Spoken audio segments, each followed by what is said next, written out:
Welcome to another edition of the Jbk Zone Coverage Podcast, episode 16, season 1. I'm your host, the Big Dog Man. Hope everybody had a wonderful week. We actually got Christmas coming up tomorrow. Another great, man. Hope everybody enjoyed the holidays, man, and getting all these presents, these late night shoppers. I know I'm one of them because I do no good when it comes to that.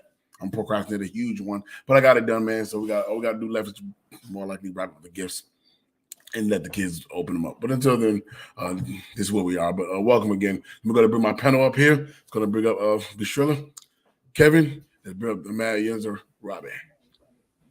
I'm up here for this show, the Christmas show. What's going on, y'all? How y'all doing, man? Everybody doing good? What's going on? Yeah, that's right. Two of these. Real quick, y'all. Merry Christmas. 2 of these on Christmas Eve. Merry Christmas to everybody. I'm good. My team won. Mine did too. Yeah. We'll get on to that as well. As always, man, we always want y'all to follow us on all our social media platforms. And the easiest way to do that to every week, you're going to scan our QR code and they give you all the projects to all of our What's up, Day-Day? What up, Day-Day? That's my guy from the Lions. Good evening. Yeah, but scan our QR code. That's how you follow every last one of our social media platforms, all of our latest highlights, every show, and most exclusive content as well. So when you scan that, go to all of our platforms. So be sure to go ahead and do that, and tell a friend about us. This is how we grow. This is how we expand. We're nothing without you guys, as always. I am actually recovering from a sickness. I'm not sure what it was. I still didn't take the test to find out what it was, but I mean, feeling a little bit better. But I'm here though, so couldn't miss it. I made history, and we'll get into that later on. I made a show to make history. So we'll get into that later on the show. But everybody just about ready to go. Let's go. Yes, sir. Shall we get right into the flashback video of the week? Catch it underneath. A pump and go.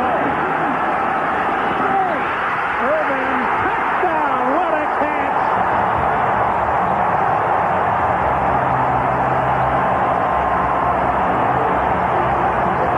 Irving loves Irvin.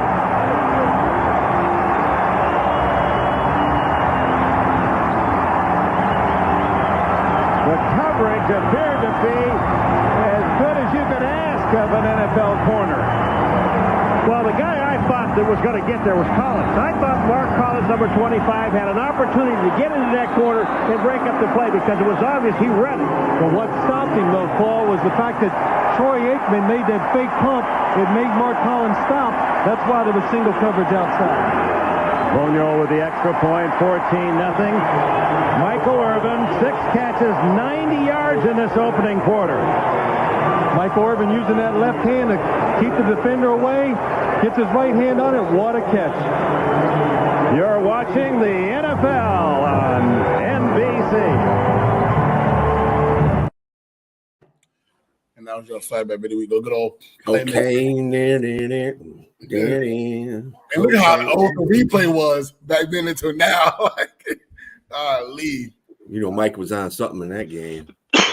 How crazy ass acted in the end zone. That dude was Cocaine Cowboy.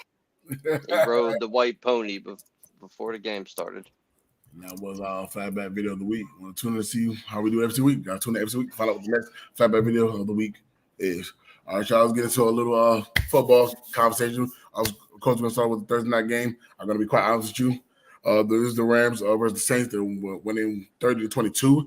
I'm not sure. Rams did have a big lead in that game until toward the fourth quarter. And that's when Saints started to make somewhat of a comeback, but still wasn't enough. So I don't watch the majority of the game. So I'm going to hand it over to B. Shriller. I think he watched the whole game. So let's see what his thoughts are on the Thursday night game. Go ahead, B. Shriller. I got 3 words for you. Matthew fucking Stafford. That's all I got to say. You know, this guy has thrown to a receiver that's got the most receiving yards in history. Almost got another guy to break that record.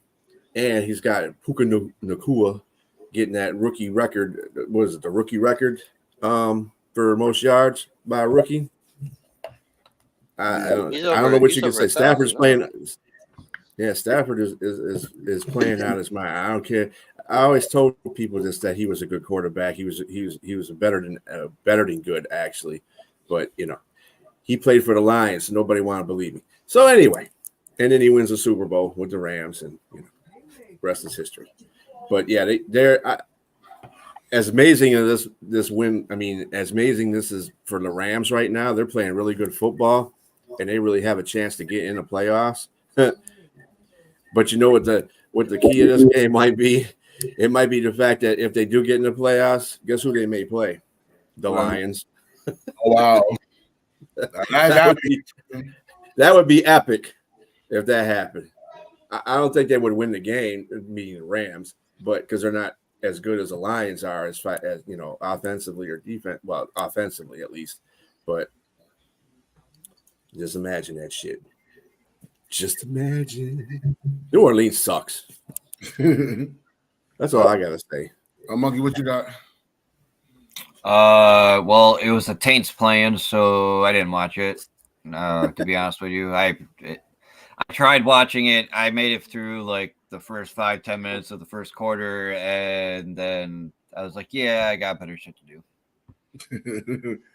Robbie. The Rams offense did their thing. The defense got to tighten up, man. They had a 20-point lead at a point of the game. Yeah, a big margin. Probably just playing zone coverage, but thanks to Derek Carr and him throwing interceptions and couldn't do shit on third down. Derek Carr is just, I don't know what's going on with him. He should never left the Raiders. The Raiders should have, I guess they knew what was going on. Really? Oh, really? Carr is just fucking ridiculous now. I don't know if it's the place he's playing. I remember last year, I think we got a huge argument. I was just say he was a bum. And like it wasn't him, it was the team. Now he goes to another team, and he do the same thing he doing over there. Derek Carr. He's not doing the same. No, he's not doing the same thing he was doing with Raiders. Raiders playing really good with the Raiders. He's playing really bad with the Saints. Like a bum. So, I think the Saints are just bad. Period, all the way around. Derek Carr is making the cherry on the top. That's all that is. They got Chris Olave, and he's got a promising future. Yeah. But Michael Thomas, he can't stay healthy. He can't. They need to cut bait. I couldn't tell you when the last time he actually finished the whole season off. Man, the defense ain't bad. No, defense not bad. They got some decent, but they're getting up there in age, ain't they? Yeah. They got weapons on offense. They're injured too. I don't think what's his face played corner for the starting corner played Lattimore. Lattimore didn't play that game because he was out with an injury. So yeah, he's stealing money too.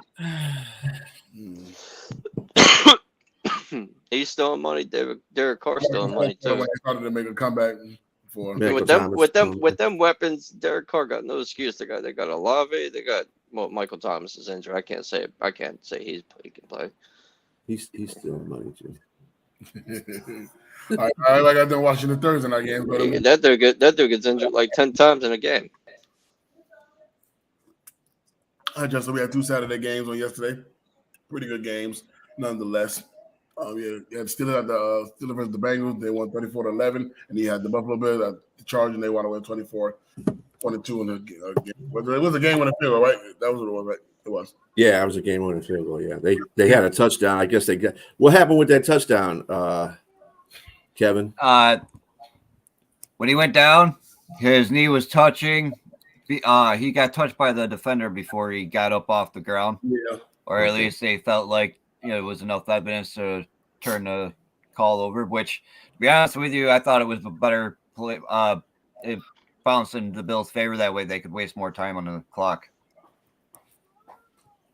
instead of giving them over a minute left on the clock to come down and score. Yeah, I don't like that. Nope, not in this league. I don't know why that was even a review because he clearly touched him. I don't know why it took so long. Yeah, he was down. It was really close, but yeah, he was down. Hey, he downed him. But I thought the next play, Cook ran it in. No, I wasn't watching the game at the time. Yeah, that's what I thought. Well, that's what happens when you're ahead and I was doing a show at the same time, and I was looking at the score. And I saw that Cook had ran it in, but they took it off the board after I, went back to it. I was like, what the hell? Because it said 22-21. I was like, what the fuck happened?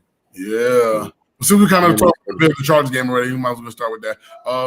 Monkey, how'd you feel about that entire game? What your thoughts on that game? I hated it.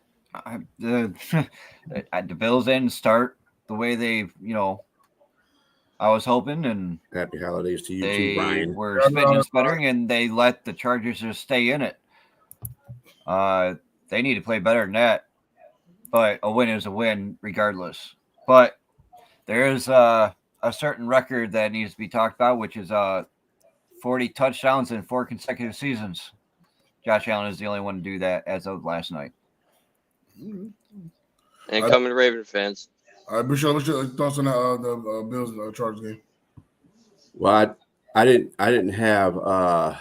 really watch either game. I was really monitoring on my internet and stuff, just to see what was going on, because I wasn't going to pay extra for the cock channel. I didn't have to. I'm local. I wasn't going to pay.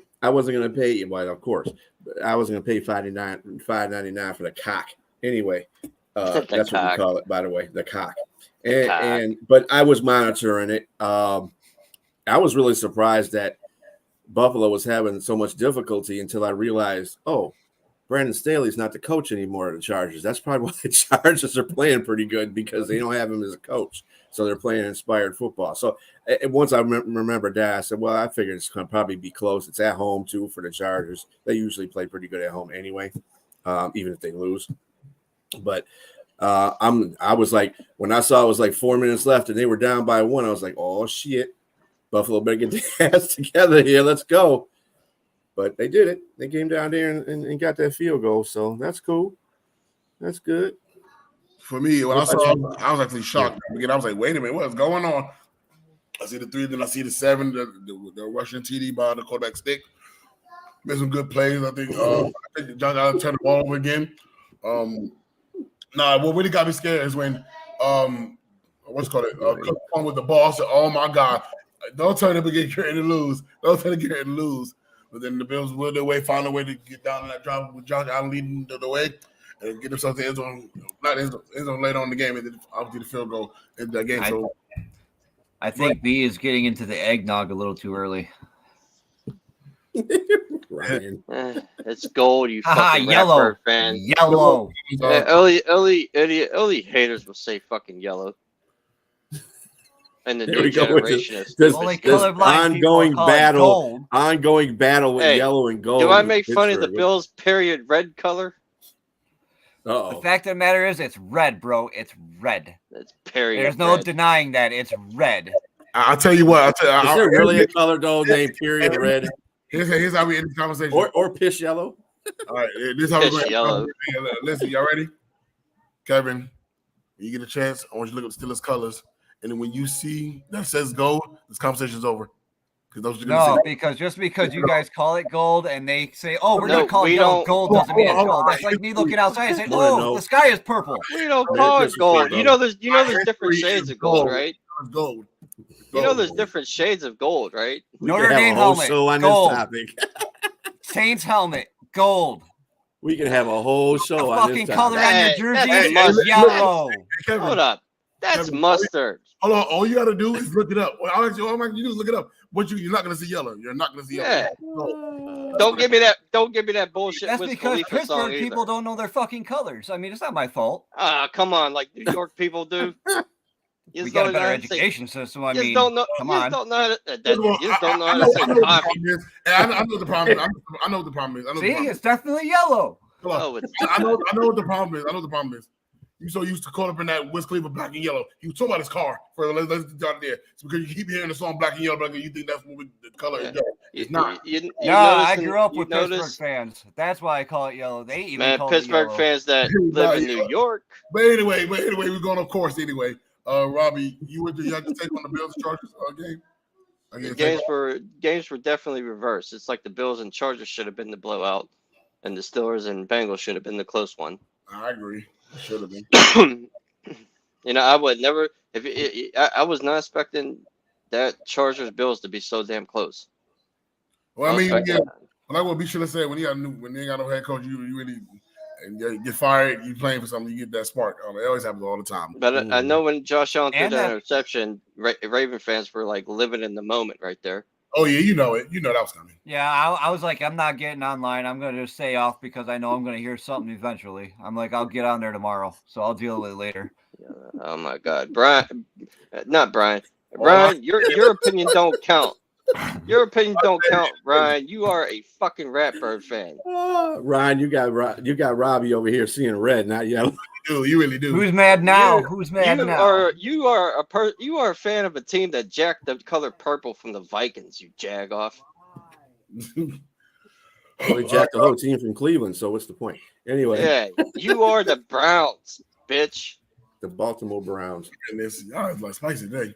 I gotta go to the second game. Second game with the Steelers and the Bengals was in a dominant fashion. Well, see, we got to get it out now because we got to deal with family later. See, you got to be nice to the family on Christmas Eve.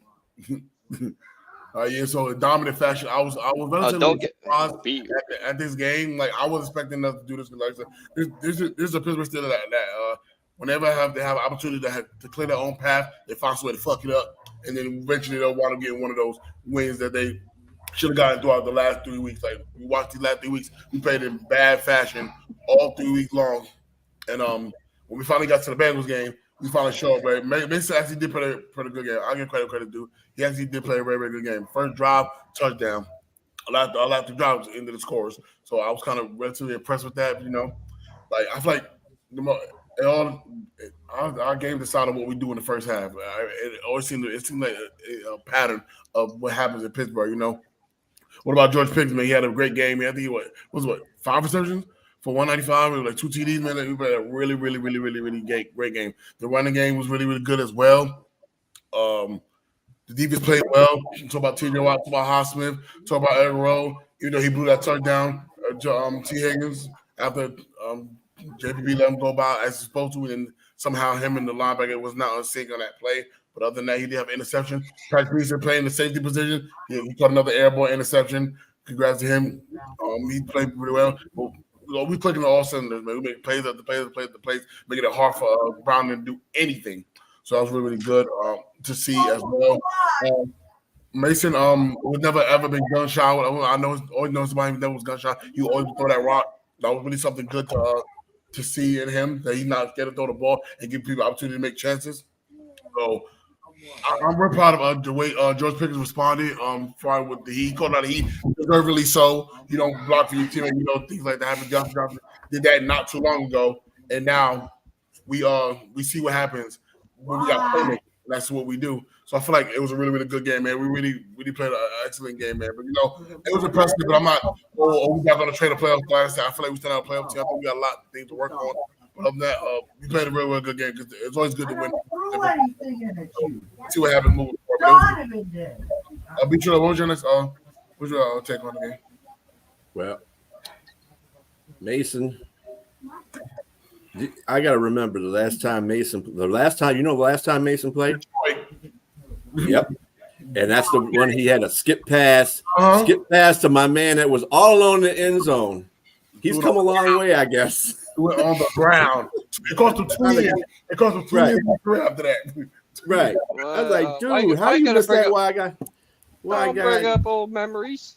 Don't bring up it was a tie game. What memories do you have of a tie game? I don't want to talk about it. That game was yeah, I don't want to talk about that either. But anyway, he played significantly well. I was just surprised how bad Cincinnati was at home. That was just terrible for them. They just lost their playoff chances right there. They're through. Not to saying that, you know, to ride off what you were saying there, JC, is that the Steelers do this every fucking year now, and they need to stop doing this shit. You go, oh, we're gonna play bad and lose to 2-8 teams in a row, and then and then we're gonna come out and beat the hell out of our division rival, and then Mike Tomlin's gonna be kept another year because of that. Just right there. If he's 9-8, he's gonna be there. I'm not just saying Mike Tomlin's not a bad coach. He's a good coach, but the point is, you're not making changes where changes need to be due.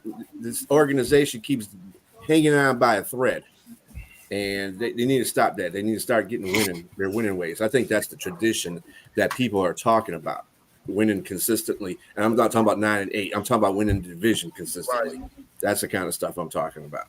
So They need to stop playing the same football they were playing 10 years ago. right, this is a different league. You got it. Well, damn, Ryan. Here, I'll change it for you if you want. But I Mason, like that.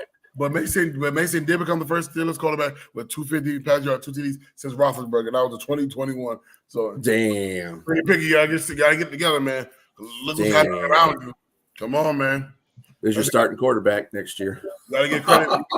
Credit due. But unfortunately, Kenny Pickett will be starting next week. They already announced that it's about to happen. I think he should be shut down for the remainder of the year. You need some eval. If you actually told you. playing for It's nothing. that glimmer of hope. It's that glimmer of hope you had. You want, we're going to put Pickett in because we think we can get in the playoffs. To do what? To get your ass beat in the playoffs? I want y'all to remember something. Cooper Rush was undefeated with the Dallas Cowboys until he lost that one game and what they do. Ran ahead through that. Right.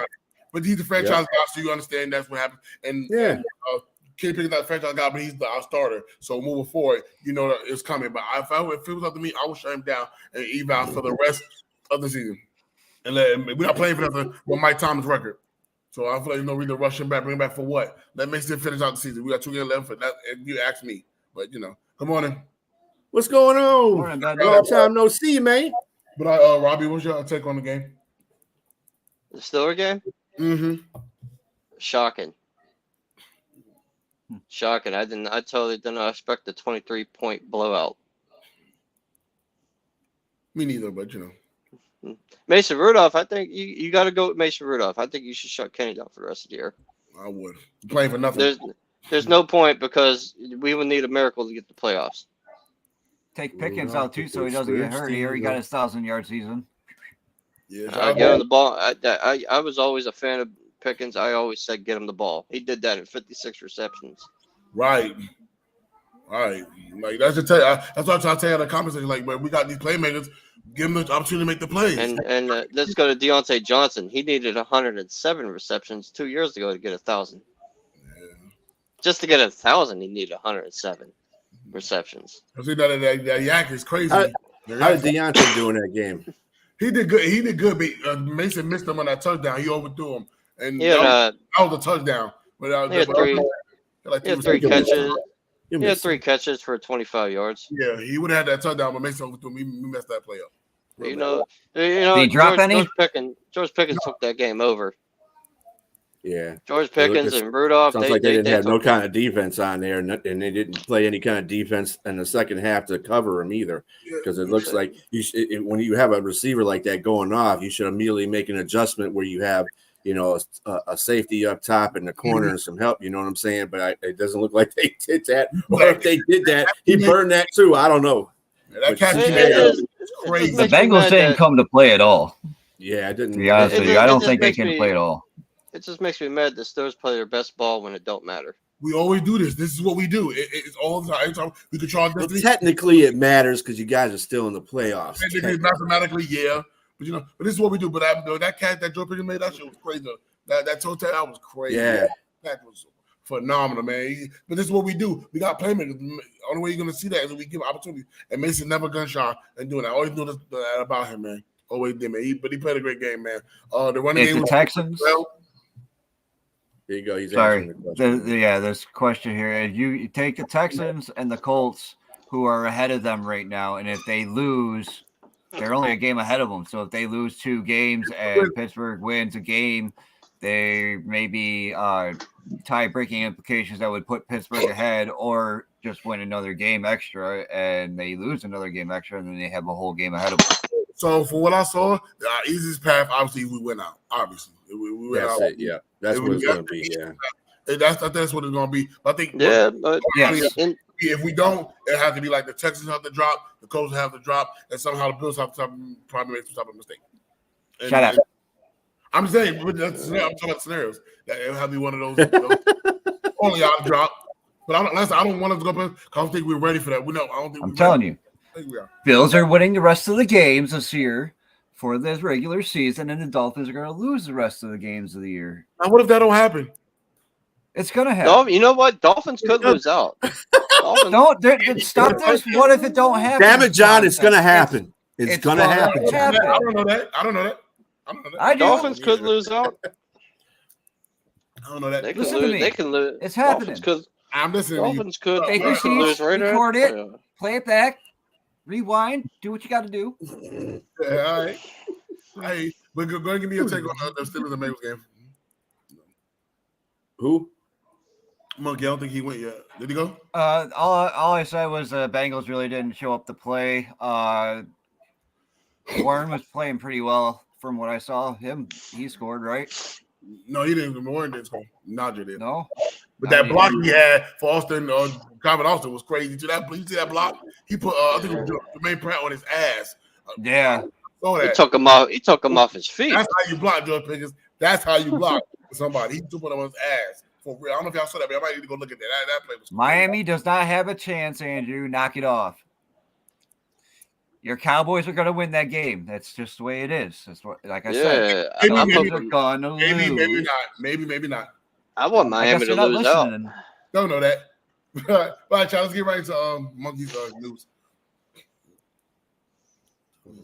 All right, Monkey News. Here we go.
Monkey News. Appreciate you for that news.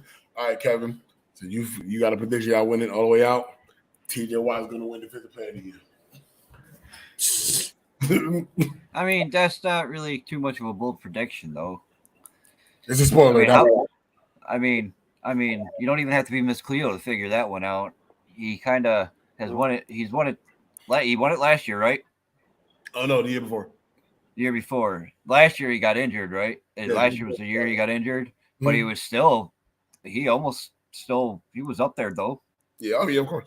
And the year before that, before he won it, he was in conversations.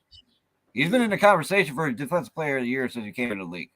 Yeah, pretty much. Maybe So it's kind of expected for him to be like the top 3, maybe 4 players, regardless of what kind of season he's having. Big one. Because his off years is still better than a whole bunch of players' best years. So, right. He giving that boy Williams on trouble all damn game. He couldn't do nothing with TJ. Nothing. All right, but let's go and get right into Monkey Trivia number 1. all right. In what year did sacks become an official stat? I don't remember the exact year, but man, what was it? It was 1988. I'm gonna say 1982. It's 82. Oh damn! I was about to go down too. Okay, there you go. Damn, I was born that. I was born that year. Facebook user said 82. I don't know who you are, but you got it correctly. That's Eddie Rodriguez. Good job, Eddie. Oh, Day, Hey. you off by 2 years, Day. Come on, I mate. was about 4. Uh, About 4. Okay. Be sure to right on. All right. Are you ready to get some other topics in? Sure, knock them out. All right, I'll hide the coach Arthur Smith's seat. Be sure. Yes. His seat's so hot, he gonna be fired He gonna be fired within the firing. In other words, they ain't gonna fire him until he gets the season completed. And I'm telling you, they keep losing these games, man. They're just he's gonna get it's gonna get worse and worse. So they're gonna wait until I've heard a lot of speculation that the ownership is gonna fire him as soon as the season's over. Kind of like the same thing with Riverboat Ron. So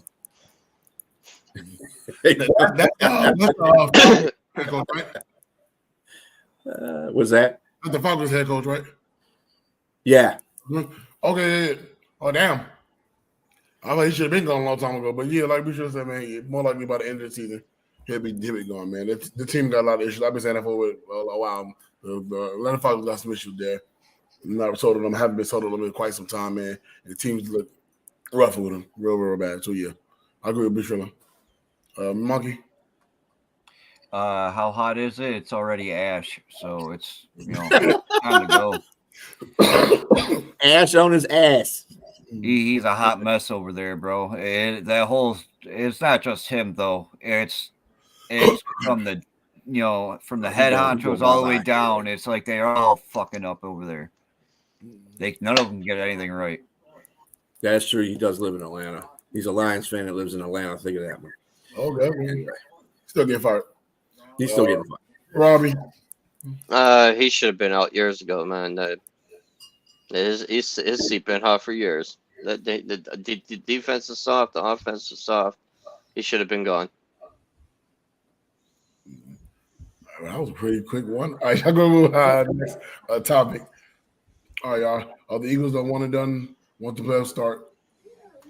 Hey, man, like I told y'all last week, man, you take away that play action, they ain't shit. It ain't been proven. That running game not good. This is what's gonna happen, man. Right now they're running a 3-game lose streak, just like Pittsburgh kind of was not long ago. So you're looking like us at what's all right now, and they looking exposed. And I said this last week, man. It's a real good chance if they don't tighten this up. And I heard rumor that Jalen Hurts losing the locker room. They're really starting to question him now as leadership on that team right now. I've been hearing a lot of news circling around Jalen Hurts in a bad way. So right now, it's a great possibility if they don't get it together, man. What's their last 2 games? The Philly. Oh shit! Now you got me looking at shit. Last 2 games for the Where's the Philly fan when we need them? Arizona. That's a win at home, and the New York Giants away. So they got 2 easier games. The Giants today, Cardinals, the Giants. Yeah. Okay. Well, then I be saying they're more likely probably win out the rest of the game. Possibly lose the Cardinals, possibly. And they're going to play, but it's a good chance they could be one and done right now. Right now, everybody got filming, man. That play action, man, is what y'all need to have success in Philadelphia. And when they don't have it, they don't look like a very good team. Every single time. The running game is not stellar. Jalen Hurts not stellar, man. He's making quality turnovers, especially like he did last week, man. Like I said, man, that take away that play action, take away that bread and butter, you become stationary. W. So it's a good chance. Be sure. What you got? I mean, I think all this ties into the Hurts not playing well this year. He hasn't played well this year. And it's been covered up by the fact that they've been able to run the ball and play defense. But you look at all the games that they played, they really haven't blown anybody out. And so I can't tell you they should, the Lions are probably better than them at the play action and they have the same amount of pieces on their team as offensively. I just think Goff performs it better. I think the receivers do it better, and I think the offensive line is better than Philadelphia. So, and they've lost against good teams. They lost against above 500 teams. So, if you're looking at that and then you're looking into the playoffs, you can't be losing games like that. You know what I'm saying? You lose that game, you out. So I don't know who they're going to draw first. If they're going to be a wild card, they'll probably get somebody easy in the first round, probably the NFC South team or some shit. Probably. They'll have to go there to play. They'll have to play Tampa Bay or Atlanta. If Atlanta makes it, I don't think they're going to make it. But say they had to play Tampa Bay. I don't know. Tampa Bay's pretty tough at home. They might make it through that one, but then they got to get into the second round. So that's where I think where the wheels fall off. Real loud. What background is that? Not mine. That's not mine. Somebody TV's on. Sound like I don't even have my TV on. Kids. what that you? Oh, that could be my kids. That could be my kids yelling in the background. Yeah, that's them. All Yeah, right, that's them. Monkey, go ahead. They're losing games at the wrong time of the season. You got 2 games that should be gimme wins that are coming at the right time for them to boost themselves up with confidence going into the playoffs. If they so happen to lose one of these games, I think that is detrimental on their morale going into the playoffs, and it could probably play a huge role on whether if they're one and done or not. The only way I can see them not being one and done in that situation is by playing the NFC South. Their teams are, they'd have to play them, and I don't think they would even. No, I don't think they would even line. Yeah, they'd probably measure up to the division champion there, but that would be the only game I could see them because they've been dominant all season long. So I don't see why they wouldn't at least win one game. But they're definitely not going back to the Super Bowl. It's just not happening. All right, Robbie. I would say they're one and done because teams are going to shut down their run and force Jalen Hurts to beat him with his arm, and he's been struggling in that department all season. Once you take the run away, I don't think that if they play Atlanta, they'll get past, but any other team to play, I think they lose. Mm-hmm. I think Atlanta's like the only team they could beat. You don't really need offense to beat Atlanta. You don't need nothing to beat Atlanta. Yeah. You should have. You can dummies out there. You can kick 2 field goals, play defense, and that's it. You'll beat them. And like what Bishop was saying, he's not playing well. He has now doubled his amount of interception as last year. This year at 12. How many is that? 12. 12. Yes, last year. They always say that you got to run the ball to be effective in the playoffs, but you need a balanced offense. But this is what happens when you shut that player. You start running him down, force him to throw. This is why he makes bad decisions. And he has been lately. He has not been playing well at all. And ever since they thought it was 10-1, they've been losing. That offense is a mirror. That offensive line been shaky. Yeah, and I told my homeboy Bone, I said, man, he was so hyped when they went 10-1. I said, man, that's so much pressure, man. It's pressure. No, I didn't pressure at all. Yes, it is. Like I said, you escaped 2 games you shouldn't have won. That was a mistake for the Chiefs and the Bills. That was mistakes. And I capitalized. I barely escaped those games. Then look what happened after that. What happened? You was going to get away with murder. It will keep happening. And y'all looking exposed right now. So like I said, Bradbury and Slade looking old. Yeah, not looking good. Lane Johnson gave up a sack to Michael Parsons, so they're not looking good, man. For the these right here are winnable games. Any given Sunday, anything can happen, but they wouldn't be regular season games. But their playoffs, they could be in trouble if teams continue to keep shutting down their bread and butter, which is the play action. So that's how we leave it at that. But let's go ahead and move on to our next topic. How much is the blame on Mike Tomlin for the Steelers' dysfunction? Be sure. Well, he's always going to catch hell for it because he's the head coach. A and B, yeah, I would say some of it's got to be on him. He's got to have. He's not the Mike Tomlin of old. This is something that's different about him. Mike Tomlin would be disciplining the shit out of these guys. He's not doing that recently, as of the last couple of years. He's had some players that have been out of order. He hadn't really been disciplined, hadn't putting the discipline out. Fining is not disciplining them. Not playing is discipline. That's what I say. Finding them ain't gonna do shit. That's just money out of their wallet. They make fucking $multi-million. What the hell is fucking $35,000 gonna do for you? You know what I'm saying? So he's not doing the original things that he started doing with Pittsburgh, and that's doing the discipline with the players. So I mean, make their asses run some laps. There you go. Run around a damn stadium. Stop babying these assholes and make them do shit. You want to know why they're getting injured all the time? Well, that could play an initial part of it because they really don't practice like they used to in college and in high school. You don't get babied in high school and in college and shit. Fuck that. Stop being like that to the receivers too. Fuck them damn receivers. Yeah, but we've had divas for wide receivers since the dawn of time. Mm-hmm. Pittsburgh had a majority of them, though. The only one that I said that wasn't a diva was Mike Wallace And Hines Ward. Hines Ward, yeah. Hines Ward was real good. I love Plaxico Burress, he was a hit or miss when he was with us. What's good, man? How you doing, man? Merry Christmas, man. Well, Monkey, you started to go, so go ahead. You know, they want the ball so they can help the team to win, you know? But go ahead, Monkey. I mean, he's the head coach.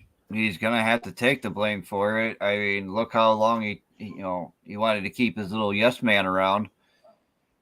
They waited too long to get rid of Canada. I think that stunted Pickett's growth, to be honest with you.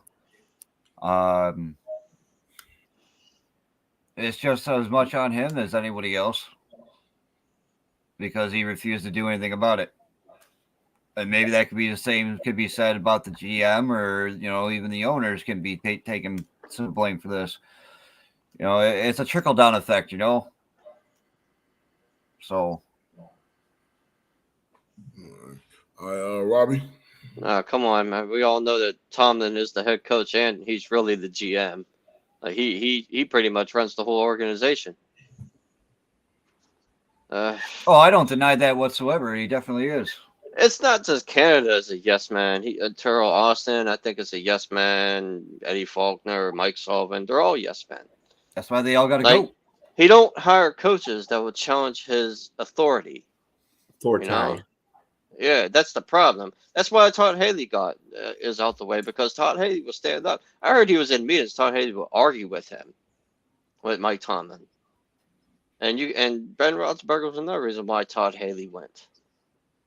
With Todd Haley, the last time the Steelers had a top 5 offense, a top 10 offense, was 2018 with Todd Haley.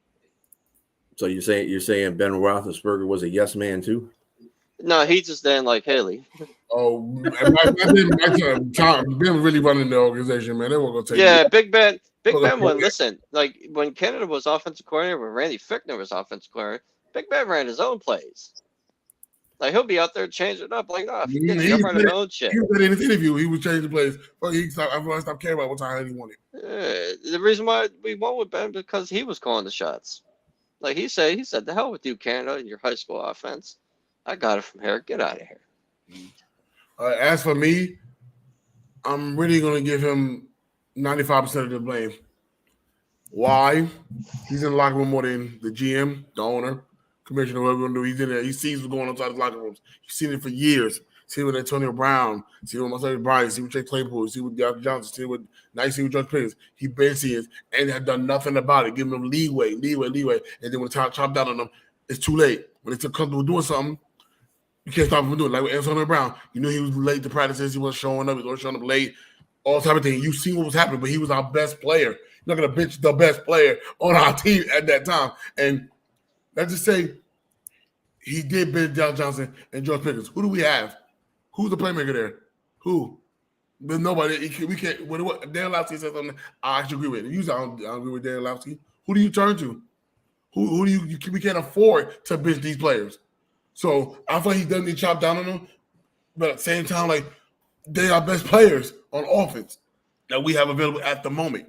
You know what I'm saying? So it's like it's tough. So when Dale says, you know what? He's right. We can't afford to bench these players. But Mike Thomas should have been chopping down on this. He's been seeing this for years. He's been in this organization for what, 16 years, 16, 17 years? You've seen this.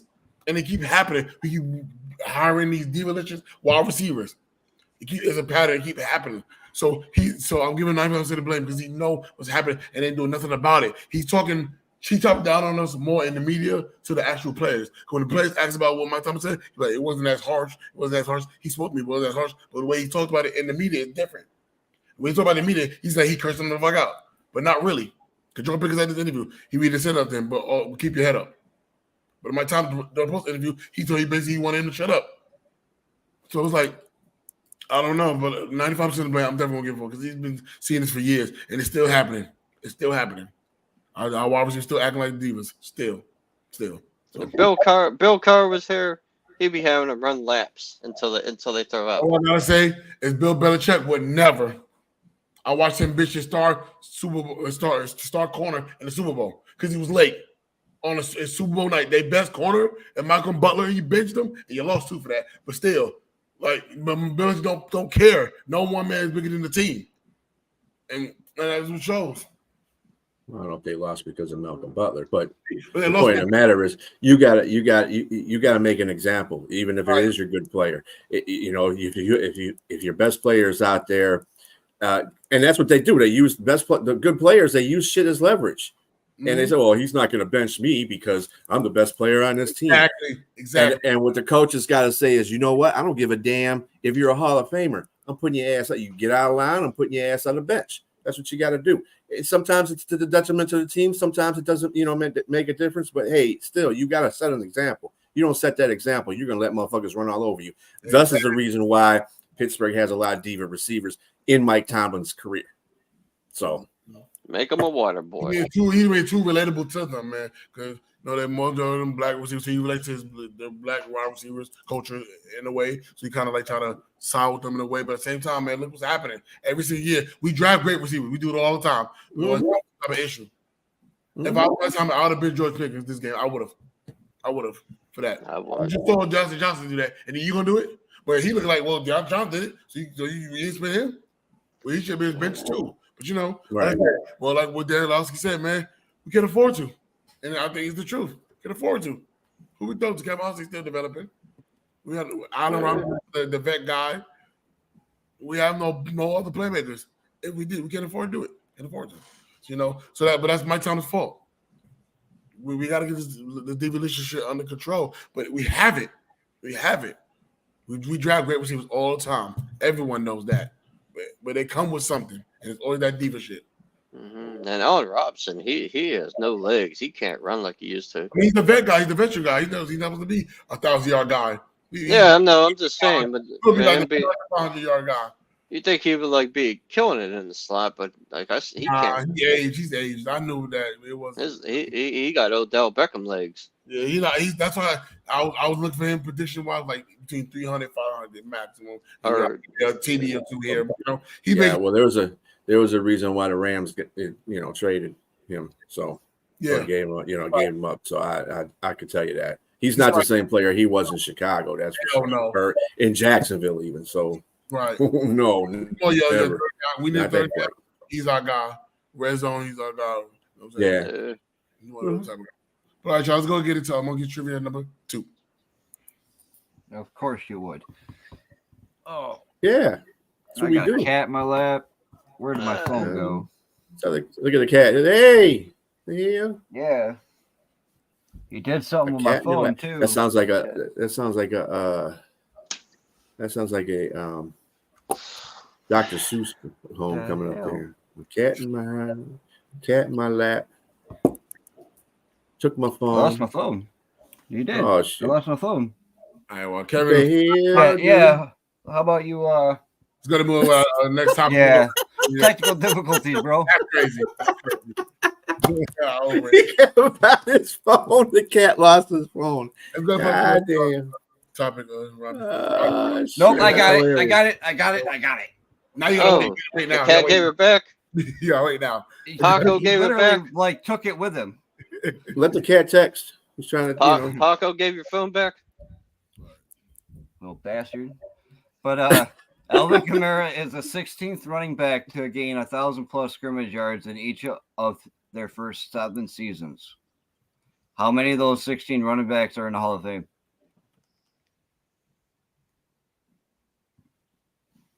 One more time. There are 16 running backs to gain 1,000+ scrimmage yards in each of their first 7 seasons. How many of those 16 running backs are in the Hall of Fame? 7. Close. 8. There you go. Damn it! I knew it was like 7 or 9. I was gonna guess. I was waiting for 9. one of you. I was waiting for one of you Jaguars to say something so I could gauge my meter. After Zach just did it go up, I went up. Didn't help that Kevin said close. Right, you're right. Yeah, he gave it away with that. All right, yeah. All right, motherfuckers. No more Price is Right bullshit then. Yeah, it's all being unfairly looked at in the MVP talk. Be sure. Yeah, I think he is. The dude before these games this week, he was third in passing yards. He was third in touchdowns, and he also has the most plays of any quarterback over 20 yards. So in the league, I don't understand, and he plays for a 10 and 14. So I mean, those are all the things that have to do with being an MVP, I guess, because you got to be on a winning team. And even though I don't agree with that too much, you can be an MVP and be on a fucked up team. But I'm just saying, if we're going by what MVP is, I mean, he's not even getting. They're just looking at him. It's kind of like a lot of fans do.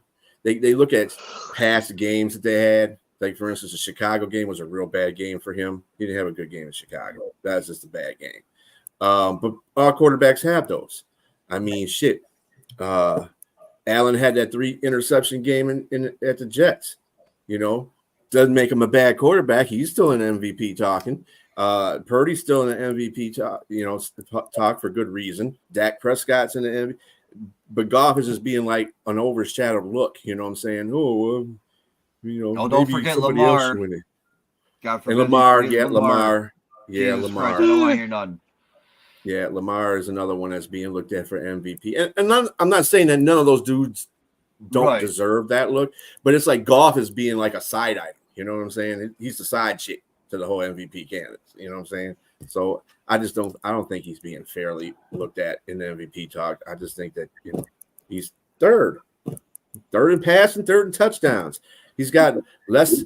I'm sorry, Kevin, but he's got less interceptions than Josh Allen. Everybody has less interceptions than Josh Allen. He doesn't have as many rushing touchdowns. He's not that type of quarterback, but still, he's got a mobile offense. They're doing well with him. I don't understand. How many interceptions Josh Allen got? Oh, I don't know. 18 now. He threw a pick in the last game, right? Yeah, last night. Yeah, so it's like 18. I think he's got. But he threw like what, 40 touchdowns?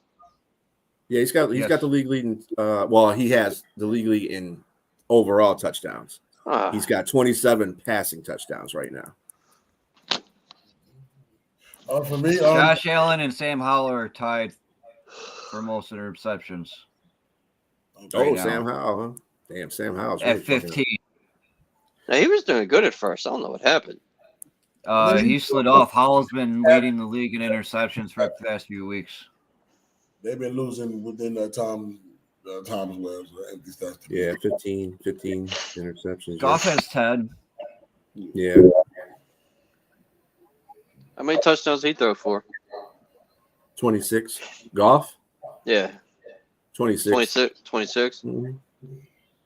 Yeah, he has better stats than he should be up there for MVP talk. You should. I think they look at the performance like we talked about earlier, like with that Chicago game that might have killed them there, and seeing what they did last week. I think they're giving him the Big Ben treatment. It's an unfair look at it because a lot of quarterbacks had bad.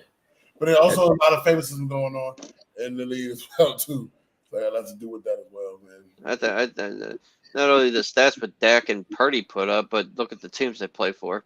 Yeah, and people they playing against, you know. So yeah, so I agree with Bishop Louis. I think they hold Goff playing for the Lions, like hold him back basically because of the team he plays for. Yeah, that's what they. That could be it too. That's what favoritism. You know, they're giving him the Big Ben treatment. How Big Ben, remember 2018, he threw a lot of touchdowns. He was like third or fourth in passing, and he didn't even get talked about in MVP. Yeah, the losses we took, and then we lost 2. I think it's because like the NFL can do that. Like Dak plays for the Cowboys, of course he's going to get recognition. Yeah, Purdy plays for the Niners. They're both big markets. What you got? I would have to agree with Brian. I mean, to me, it just seems like the only reason why he's not in the MVP talks is because he's a Lions player to me. So it sounds like, because they don't ever get credit when credit's due. Nope. They hate.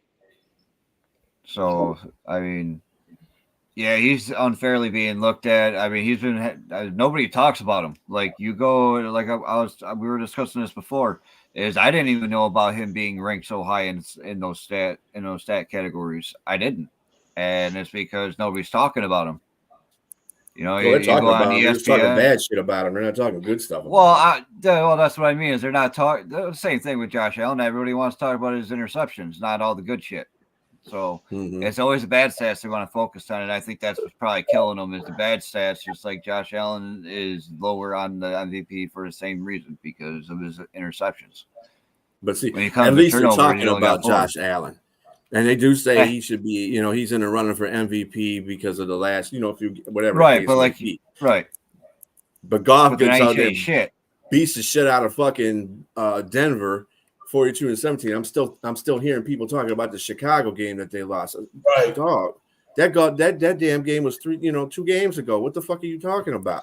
Ain't got nothing to do with today. Right. Yeah, they hate. It's hated.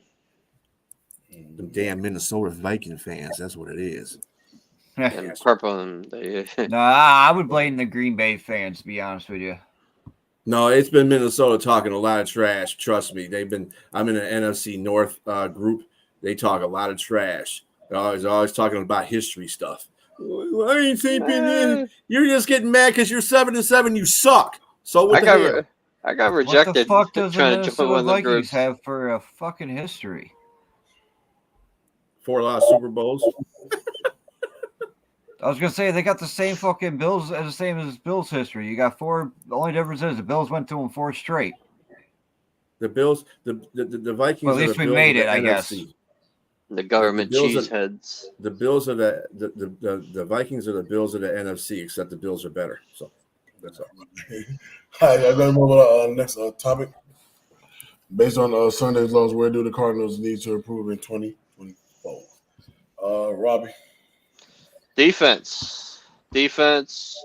I would definitely cornerback and secondary. Buda Baker is all alone in that secondary. He got no help.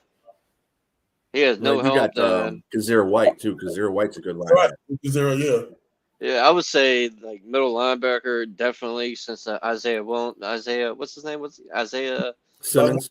Simmons, he didn't work out, so they were using him all over the field. He just couldn't get anything going. They trained the Giants. He still can't get anything going. He's just overall bust. Secondary, defense, and I would say get a number 2 wide receiver. As for me, I'm gonna agree with you. I think they need wide receiver help too. I agree with you there. Secondary definitely because Buda Baker is by himself back there, pretty lonely back there. The first are not that bad, but yeah, that secondary definitely needs to be addressed. They definitely need some new weapons, fresh weapons, because what they got right now ain't it. Now, should they get a quarterback? Nah, they're gonna keep Kyler Murray. He too much money. Too much money invested in him. They ain't gonna win. He'll be there. I can't say they want a quarterback, but they're not gonna. Nobody's gonna trade for him. He makes too much. Nobody. He's too expensive. And that's gonna be. Maybe. But you know what I was saying? A running back. They do need a running back because James Conner gets injured a lot. I mean, he's doing well. I mean, I said he does well for them. But like a secondary running back. Yeah. To take the load off of James Conner a little bit. Give him some breathing room. We got Michael Carter. I forgot he was on the team. And Conner is starting to get up there in age too. And they got Marlon Mack, but he's on IR. IR. Oh, he still plays? Yeah. He don't play right now. Damn. I thought he retired. Nah, he's been there. All right, Monkey, what you got? Everywhere. I mean, pick a spot. You can go from the personnel to the players to the owners to the scouters. Anybody. They're another hot mess. I mean, yeah, okay, I understand Kyler Murray was injured, so he missed like a majority of the season. And I'm not talking about that per se. It's just they're imploding. They imploded last year. All that bullshit with Kyler Murray and all that drama shit. Yeah, they gotta go away. You can't just sweep it under the rug. It's just not going to do it. You got to address the situation and come to an understanding. Otherwise, it ain't gonna work. The chemistry will be gone, the trust and faith will be gone, and you gotta have that on a team between coaches and players and player to player, coaches to coaches. Their defensive coordinator ain't doing shit. So I honestly think they should really get rid of him. Definitely probably pick up, like you said, a number 2 receiver. That's not a bad idea. Get Kyler Murray some more weapons. He there's nothing wrong with doing that. And always and general rule of thumb is you always want to pick another defensive back, no matter what. You want to draft a DB. The way this league is with passing, you want more DBs. So pick up a talented DB to help Buda Baker, like y'all said, and improve from there, I guess. Bishop. So, yeah, they got to pick up some DBs because the DBs they got right now, their best one is got to be, yeah, they need to pick up a DB. I mean, hell, they got Starling Thomas, who played in the USFL last year as one of their corners. Yeah, there you go. He used to play in Michigan, actually. Starling Thomas. Starling. Yeah, Starling Thomas. They need help in the trenches too. Their offensive line is garbage and their defensive line is garbage. But that kid got picked on a lot as a child. They haven't had a good edge rusher in years. They got to get the trenches got to be done for them. Receiver wise, I would agree a little bit with that. However, you got to remember there's a lot of the receivers that are out. Like Marquise Brown is not playing; he's out. They got Greg Dorsch. He's a good receiver. They got Rondell Moore. Forgot about Rondell Moore. And then Michael Wilson is a rookie receiver that they got. So they got capable players that they can throw to and do off. It's just if you don't have anybody blocking for you, and you don't have that's not gonna help either. Defensive line, that's not gonna help you. They've run Connor pretty effectively, but I think that's more on Connor than the offensive line. I think Connor's a dog. He gets an offensive line. They can be able to stop Connor. He's just a good ass running back. But the defensive line and the defensive back secondary needs to be shaken up. They need to get better players. And they got to get rid of the coaches they got too. Because remember they got rid of the coach. I mean, this is the first head coach, so you know that he's got to implement his stuff into the system too. And that probably will get rid of the defensive coordinator. I'm pretty sure by the end of the year. Their biggest mistake was letting Byron Murphy go after last year. Could have been a cap issue. He was good. Work around it. Like he was a player I would have tried to work something out for. Yeah, he's a good press coverage corner too. Yeah, he ain't playing. He's a system DB. System. Here we go. He's on the Vikings right now, but he ain't playing because he hurt. Everybody, you know what I was saying? I couldn't help myself. Every player is a system player. I'm not getting that. I had to say it. I'm sorry. I'm getting to that topic again. you may continue. All right, next topic. All right, y'all. I'll mute myself too. Good Bills or bad Cowboys? Monkey. Both. I mean, Cook is in second place as far as rushing yards in the league, so it's not like it was a fluke that he had a good game.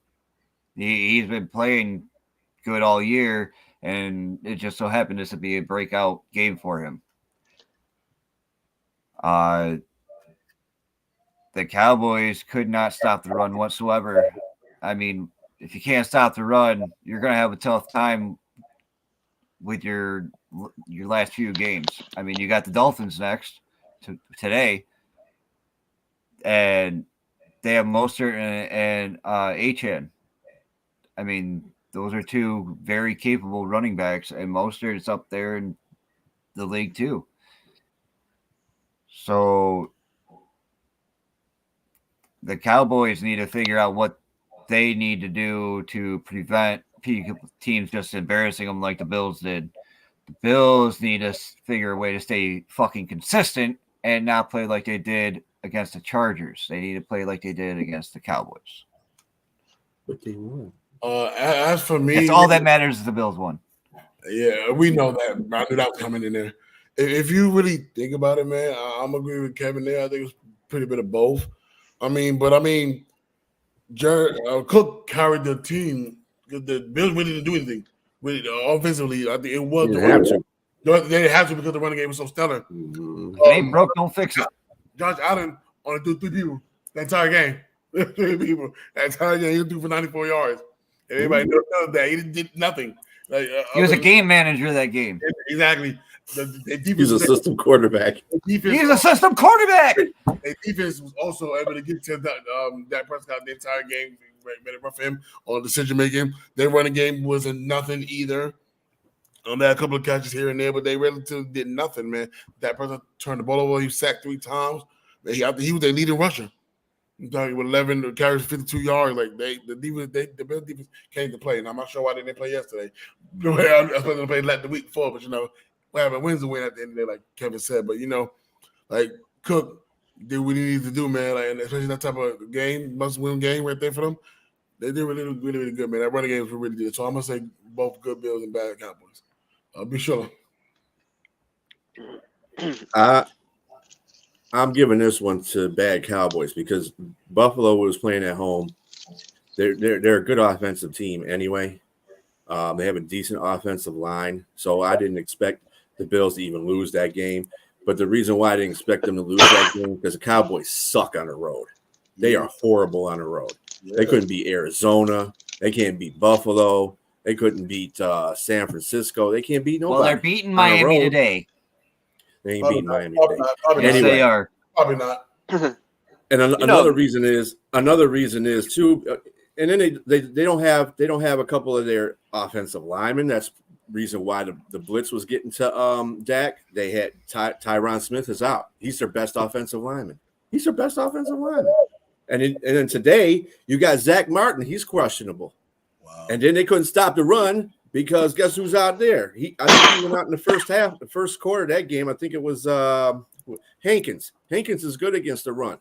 Jonathan Hankins. Mm-hmm. As soon as he thought, man, they just ran the ball where Hankins was at. That's all. Just ran right through there. So those are bad injuries to have, and I'm not making an excuse for Dallas because they have plenty of good players on their team to help that. That's what coaching is. Coaching is you coach the players up that take their place and make sure that they do a good job. Dallas is not doing that. They're great at home. Oh, they're awesome at home. But when they go on the road, they're 3-4 on the road. They suck. That's why I don't want to hear no excuses about no damn injuries. Right. The Bills have plenty of injuries themselves. I'm going to say bad Cowboys because they let the system running back run for 179 yards on them. They can't win on the road, and the Bills came, they saw they dominate. Yeah, they definitely dominated. They really, really did. The system running back ran on him for 179 yards. Was that like the lowest pass yards Josh ever had in a win? Was that total? What's the total rushing yards for that game for the Bills? It was over 200. Yeah, it's over 200. Yeah. I know. Didn't Fournette get a couple of yards in that game too? No, Fournette didn't play until last night. Oh, okay. I forgot.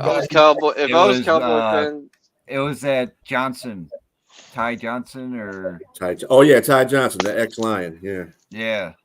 And Latavius Murray was getting a couple. Oh yeah, Murray. Yeah, you guys got a lot of running backs. We say we ought to be consistent enough. Well, the other two are injured. More involved right now on the running back. Yeah, Nyheim Hines got injured. I'm telling you, I said this when they made that rule about the damn jersey with the number 0 on it. Don't fucking wear it. Why? Look at how many people are on IR with the number 0. There's quite a bit. And Nyheim Hines, no shit. As soon like a month later after I said that, what happens? He's not even messing around or even doing. He's not riding the jet ski. Nothing. Just some schmuck just runs right into him in some freak accident and breaks his fucking leg. How many games you play this year? 0. Oh, clever. He's just trying to keep up with his jersey number. That's all. Yeah. Well, the number 0 should not be allowed on a Bills jersey. Period. 0-4 in the Super Bowls, you shouldn't allow it. No. Yeah, no. that's Keep your right. fucking. Right, yeah. Well, I guess as long as they don't sit next to a number 4, I think we'll be good.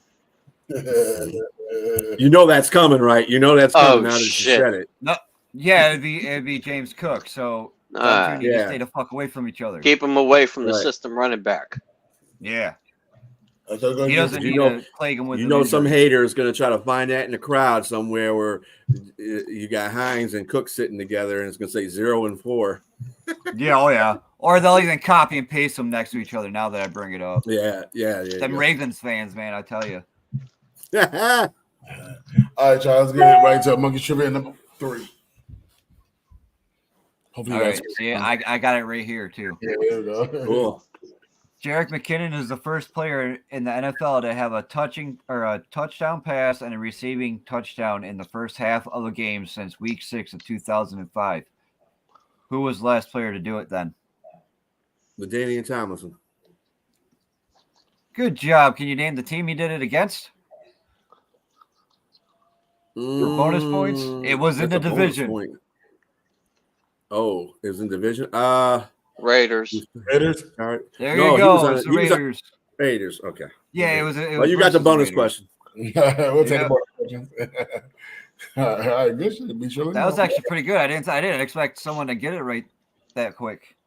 All right, go get our next topic.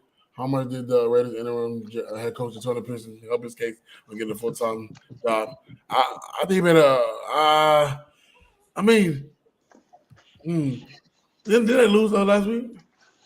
Maybe they won. They're not a good team. Come on. Good team, but I mean, he delivered some support for the team. He definitely has, and they put up some major points on Monday night. And they was 62 or 62. So yeah, but in a big way, man. I think he's the coach that could carry this team, man. I think he gave me that Mike Tomlin, young Mike Tomlin vibe. When Mike Tomlin first came in, he gave me that, and they playing for him right now. So I think he did help it. He did. Enough to admit, I don't know if he could get that full time, but I mean, he should be looked at. If not there, I'll be sure. Yeah, I don't see why they wouldn't keep him. Right. I mean, you know, I don't want to brag or anything, but the Lions got their other head coach fired. But anyway, I think they should keep him. I think they are playing for him. Raiders are just a bad team. I mean, besides the few superstars that they have on there, Devontae, and now we got Aaron Rodgers talking about, I went Devontae Adams. What do you want? All the Green Bay ex-players on your team now? You might as well not call them the Jets anymore. You might as well call them the New Jersey Green Bay Packers. You know what I'm saying? I don't know. Anyway, that's a different story. But they got Avante. They got Josh Jacobs. They got pieces there. They just don't have the full complement of players that they need. I think their defensive backfield is another thing that needs to be fixed. Their linebackers ain't great. They got Max Crosby too, one of the best damn defensive linemen in the league. I mean, they got players to play, to build around. They just got to do it. And the Raiders are really horrible at that as of this century. Period. They suck at that. I don't know what's going on with the Davidsons, Davis, whatever the hell his name is. They're just messing up. So they need to get that stuff straightened out. But as far as the head coaching is concerned, yeah, he should stay there. I think he's doing a pretty good damn job. Robbie? The players bought into him. They're listening. They're listening. They bought into him. I think he could be the man that finally fixed that damn defense. Their defense was struggled for years. Like Max Crosby, can't do it all by himself. Chandler Jones, he went nuts. He's done. Yeah. Josh McDaniels was there for 3 years? He was there for 3 years, and he did not make one change. He didn't make one change to that secondary. That secondary been underperforming for years. They haven't had a good cornerback since Charles Woodson. That's saying a lot right there. No, of course you could say be Asamoah, but He was only good for the Raiders. Once he got to Philadelphia, he sucked ass. But, I mean, you got to look at it. They got a good receiving core. I mean, they got Jacoby Myers, they got Hunter Renfro, and they got their offense. Their Devontae. offense is good. Yeah. The offense is good. It's the defense. That's the defense been the problem for years. Like they haven't had a good corner since Charles Woodson, and like you said, that's saying a lot. Monkey. I like Antonio Pierce. You got to give him a shot, I guess. I mean, how many games has he coached now? Was that 4 now? The Giants game was his first game, and they seem to be playing, better for him, and it wasn't just like it normally is where they ball out the first game with a new coach. They're being consistent about it, so I kudos to him, and I think they should keep him as the coach. If they're playing well in the room and he's got the locker room, why ruin that? You bring in another head coach, what are you going to do? Demote him or let him walk? You're going to hurt his pride if you sit there and try to knock him back down. So he's going to want to walk. So he will take a job somewhere else then. It always helps though if you beat your division rival 63-21. That helps too. Yeah, that definitely does. One. They do. I would say they should look at quarterback in the offseason.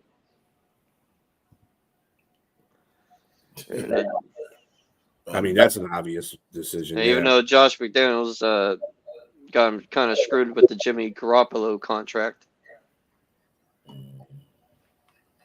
They should have never gave that dude that much money. I'm trying to see how many games he won since he's been there. Like Mitchell. 1 and 2. The reason why he wanted Jimmy G is because he had him in New England. Yeah, you ain't know. Josh McDaniels should never be a head coach again in the NFL. 2 and 3. That coach is a great OC. This just proves to you that the Raiders don't know shit. They should have never hired him. They should have got a real head coach, not an offensive coordinator. I don't know why, because he tried this before and it didn't work out then. So since he was made interim head coach, they've been 3 and 3. 3 and 3. Yep, that's pretty good. So far, not bad. With that roster he's got, that's pretty damn good. Right. Yeah. But he got that offense going. McDaniels failed to do that. McDaniels fails at everything. Except for being an OC. Even at life. Except for being an OC. Yeah. Except for being he failed at life. That is just the fact of life. Yeah, there you go. That move with our next topic. I lied, be sure. I said I handle such a thing. Yes, I do. You hear me? All right, y'all. With the KZ punishment fair. Be sure. Hell no. That's the most bullshitting ass punishment I ever. Man, I'm telling you, if we don't get rid of Goodell, this league is going to turn into a money league because basically they're fine. And I've been noticing this. They're finding people for dumb shit, players for dumb shit they didn't even do. Like Amon got all his damn money taken away from him for one game because they said he made a bad block or something. He used his helmet. And when you look at the replay, ain't no damn way he did any of that. They're just taking money from players now. They don't give a shit.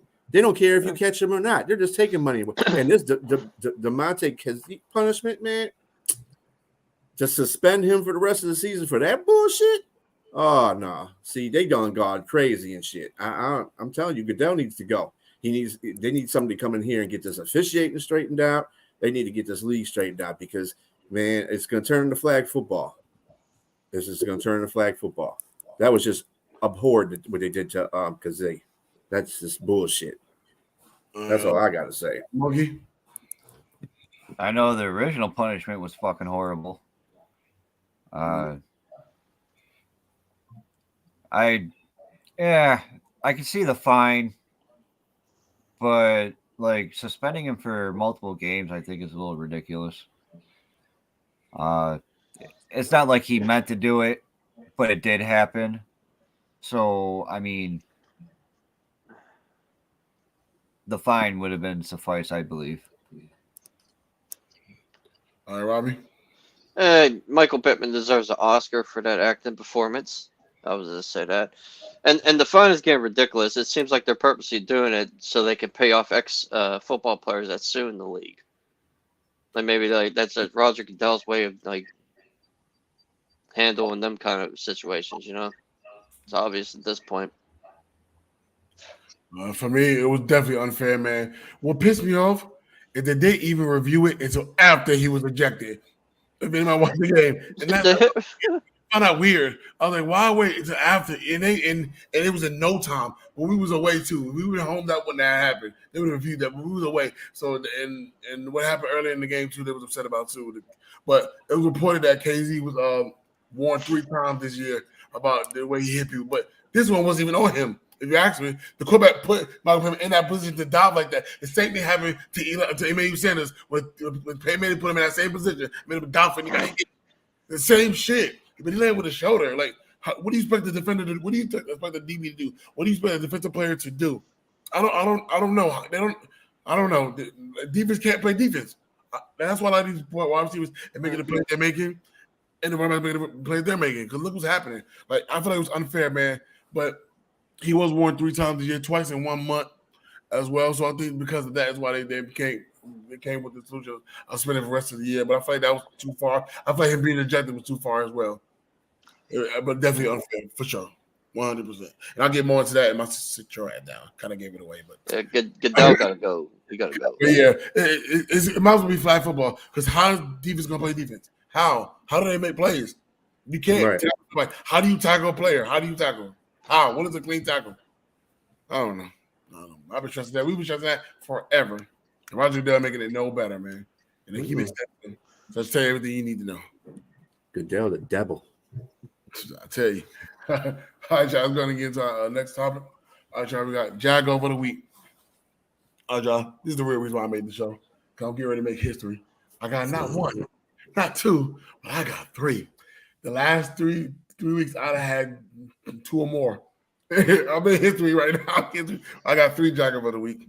All right, just give me the first one. I don't even. Matter of fact, my first one. But before I even go there, I don't mind the fact that Le'Veon Bell came to visit the facility. I'm not. I don't have a problem with that.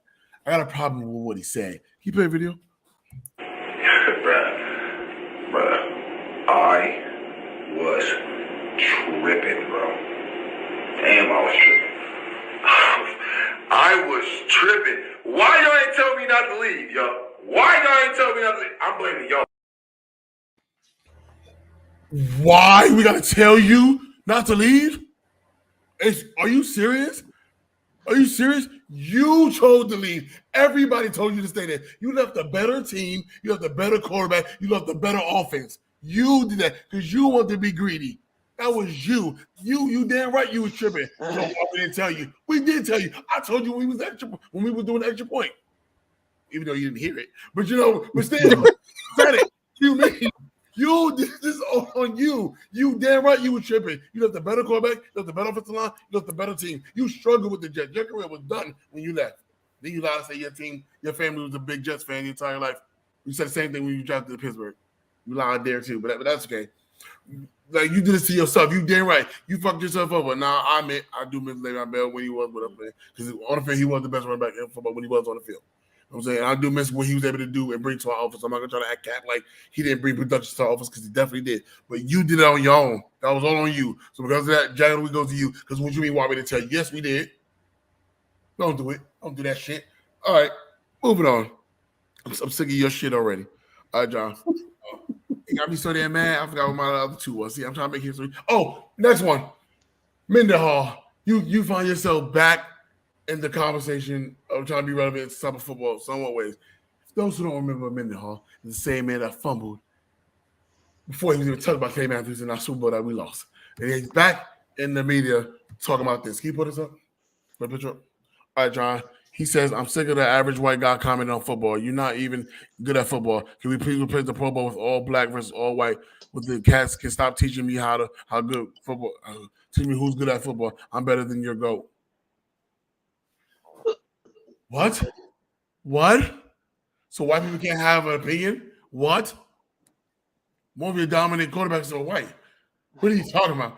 I'm not sure. I'm not sure what it's coming. You're trying to find a way to stay relevant and better than what goal? Where are you top anywhere in the running back category? Where? You're nowhere. Nobody even better remembers you other than that Super Bowl fumble. We all saw it. What are you talking about? Like, what goal are you? I know you're talking about Tom Brady. What goal are you talking about? Like, shut up. Like, what are you talking about? You just want to find a way to be relevant. Black versus white. What? When did that become a thing? Man. He suggested the segregation bowl. Jagger Week goes to you, man. Like you're really pissing me off, man. You're really pissing me off. And I don't understand why we're here. I don't even understand. Like, you give me a headache. And then last but not least, I got one more. And this is a member of Home Field Advantage, a homer in a way, a rat bird. So of course, it's not surprising. Look, gonna put a comment up. You want me to tag him? I was talking to him in the conversation. He made a post.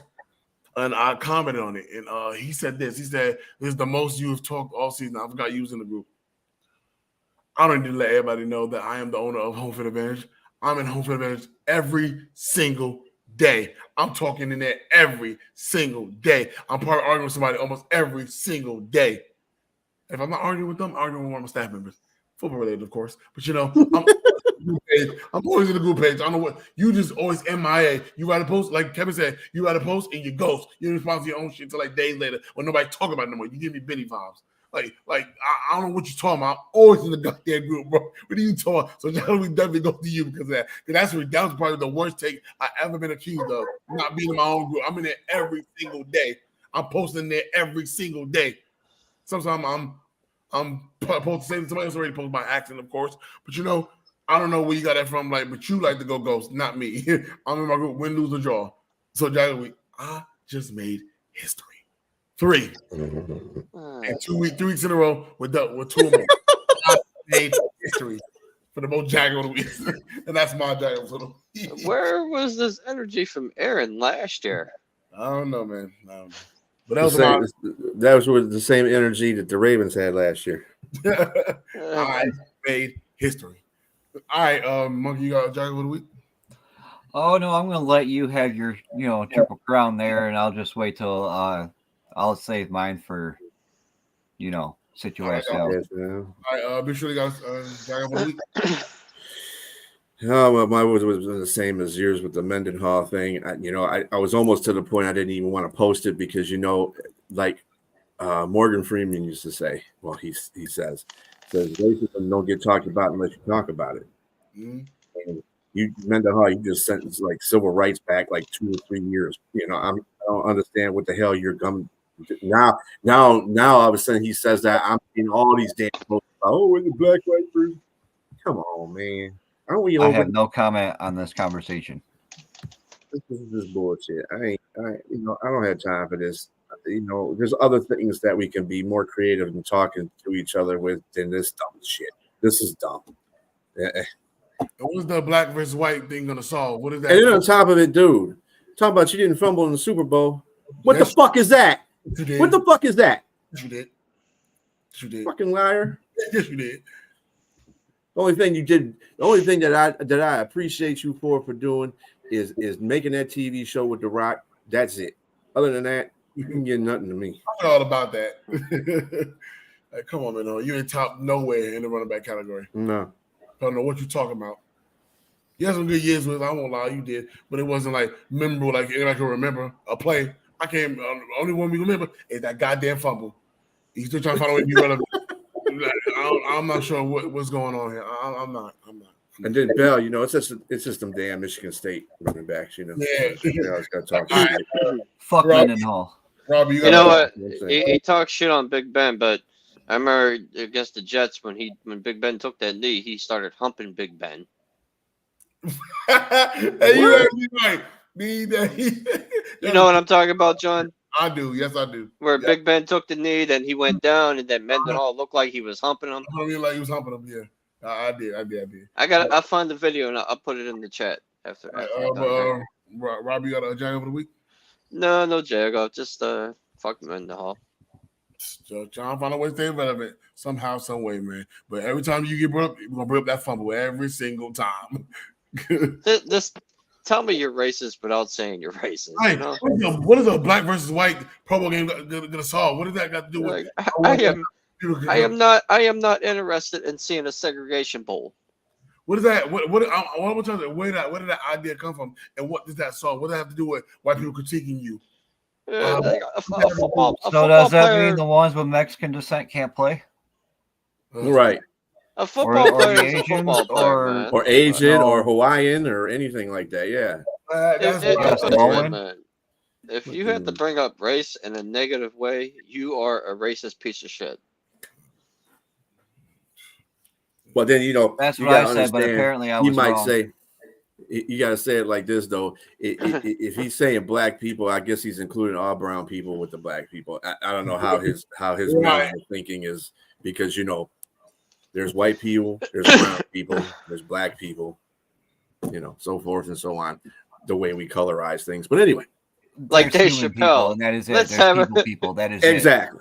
Right. Like Dave We- Chappelle. Let's have a racial draft.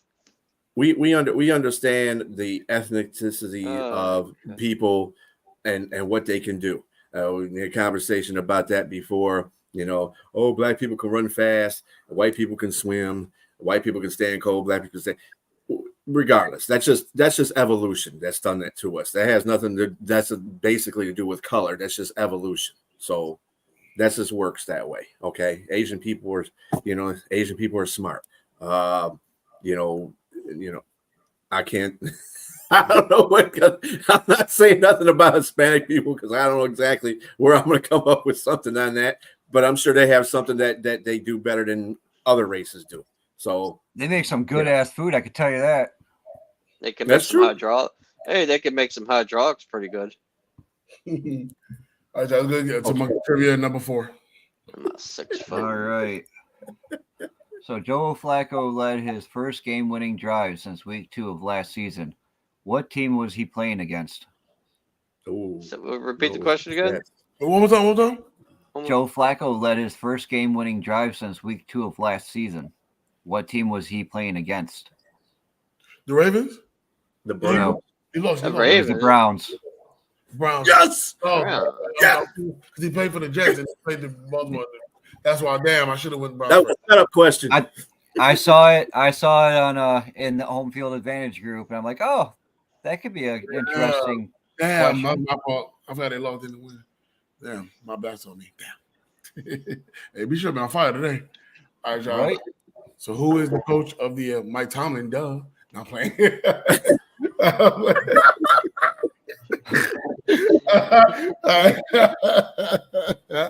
And be sure to who's the coach of the year.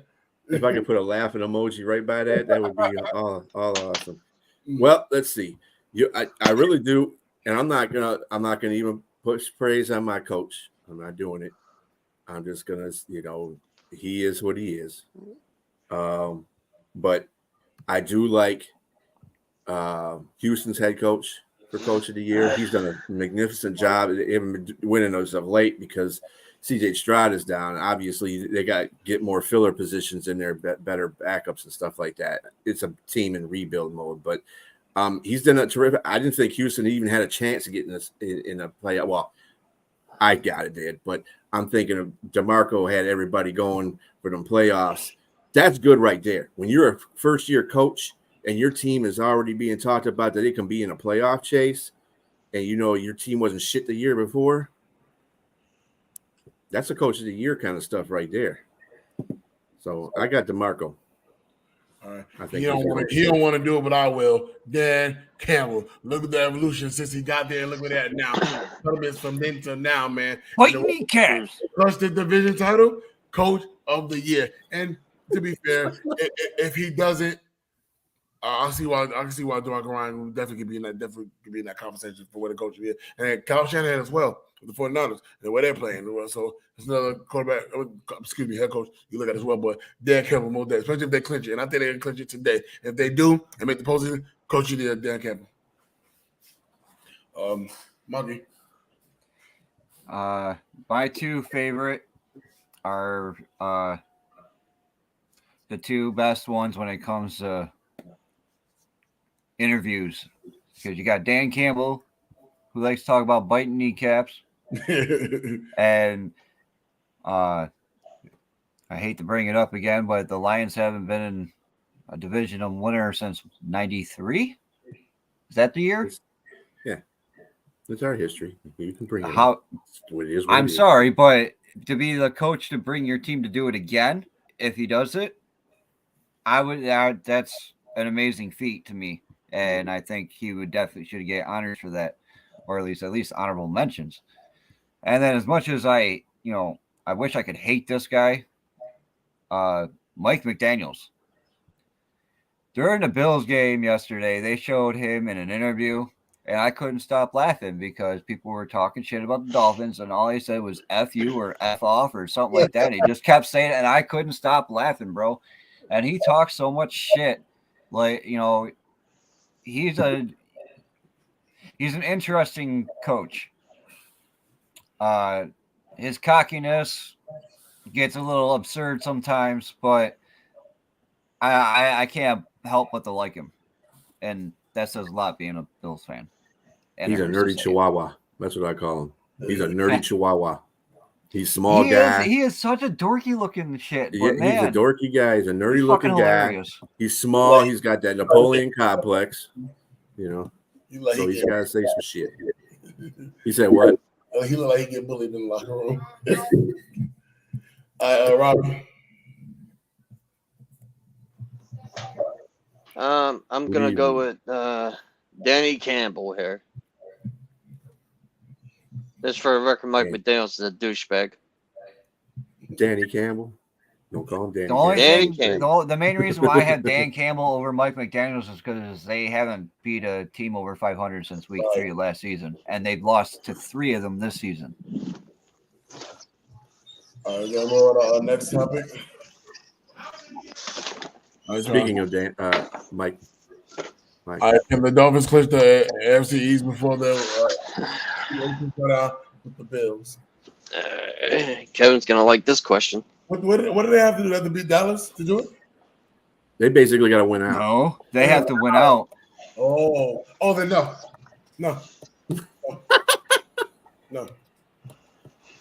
They'll win 2 of these 3 games possibly, but they're gonna lose the last one.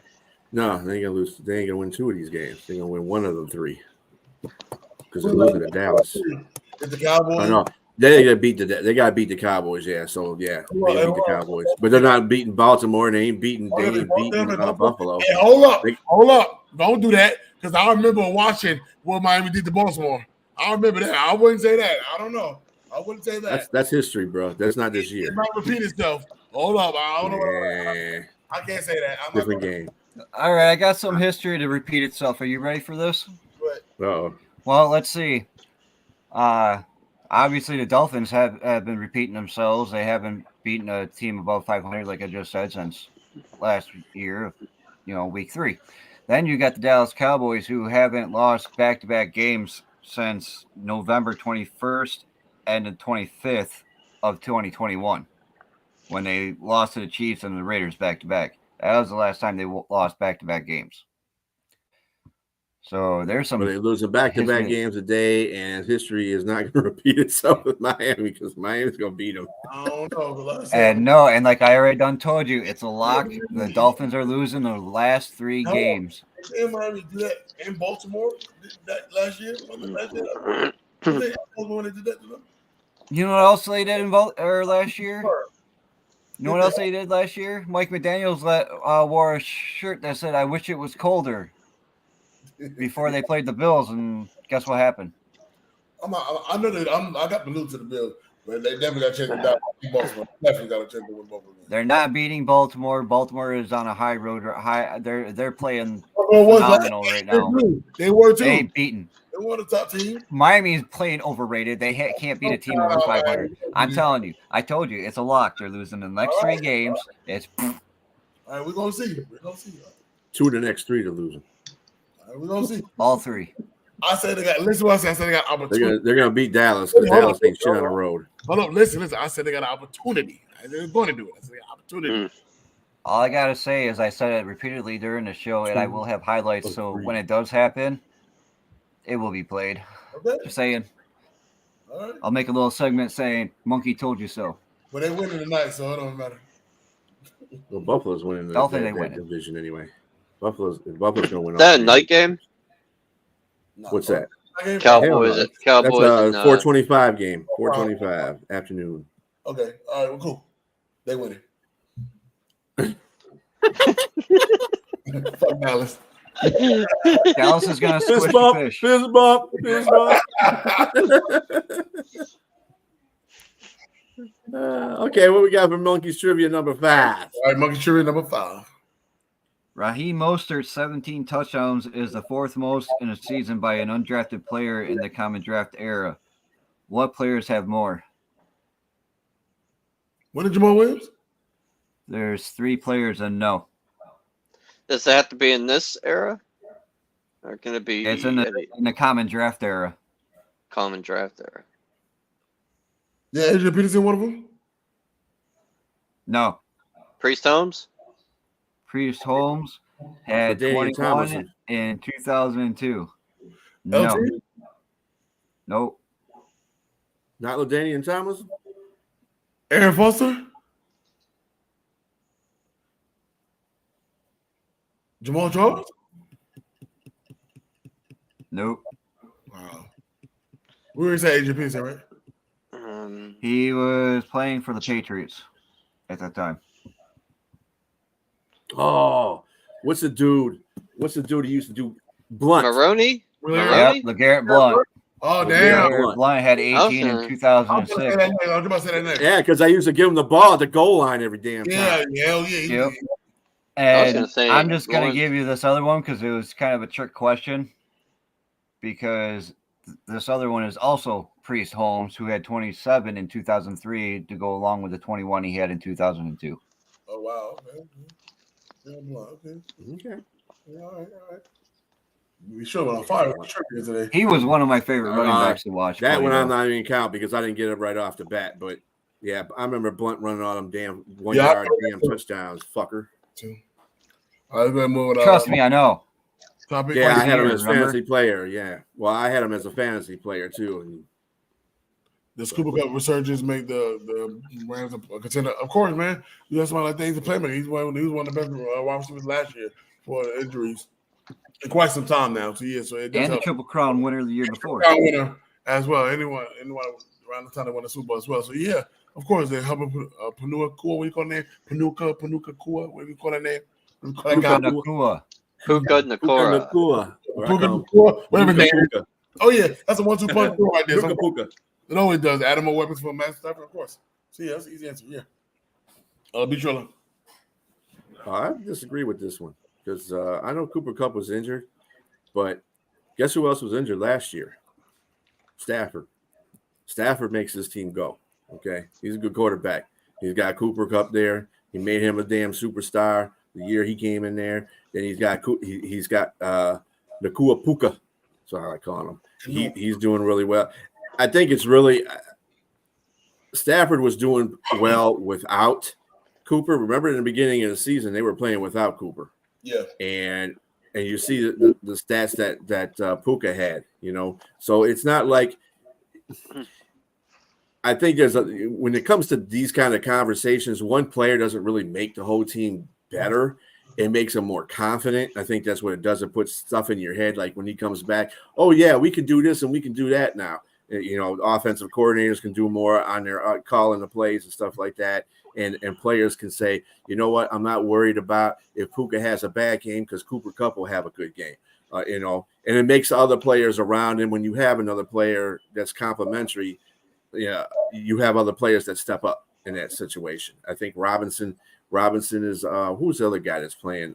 He had a good ass game against New Orleans too in the first half. He was killing them. Williams, Veteran player. Williams. I think it was Williams. Yeah. And so I mean they're finding not the running back. I'm talking about the receiver. He's a first. No, Tutu wasn't playing in that game. Tutu Atwell's hurt. But you see, I mean, I think Cooper did add some relevance to them being a better team offensively. But I really still think it was Stafford being 100% not hurt, because like last year he was hurt. This year he started off a little shaky. So, I mean, Cooper game, okay, whatever. I mean, he's still good. I'm not knocking Cooper, but I don't think it was just him making the resurgence, though. Kevin? I mean, as far as like morale goes, he's definitely a big boost. I kind of agree with what Andrew said about, one guy's not going to save them, but I think they can make the playoffs. I just don't think it'll be enough to get them too far into playoffs. There's just too many better teams in the NFC that I think will just mop the floor with them. I really do. I'm not saying they're a bad team. They're just not as good as the other teams. But they're better than, half the conference. So being a contender, no. As far as making it to playoffs, yes. It's the right time. It's the end of the season. Best time to get ball games. So who knows? All right, Robbie. Yes, definitely. But I agree with Bistro without Matthew Stafford. Wouldn't be effective without him. Right. All right.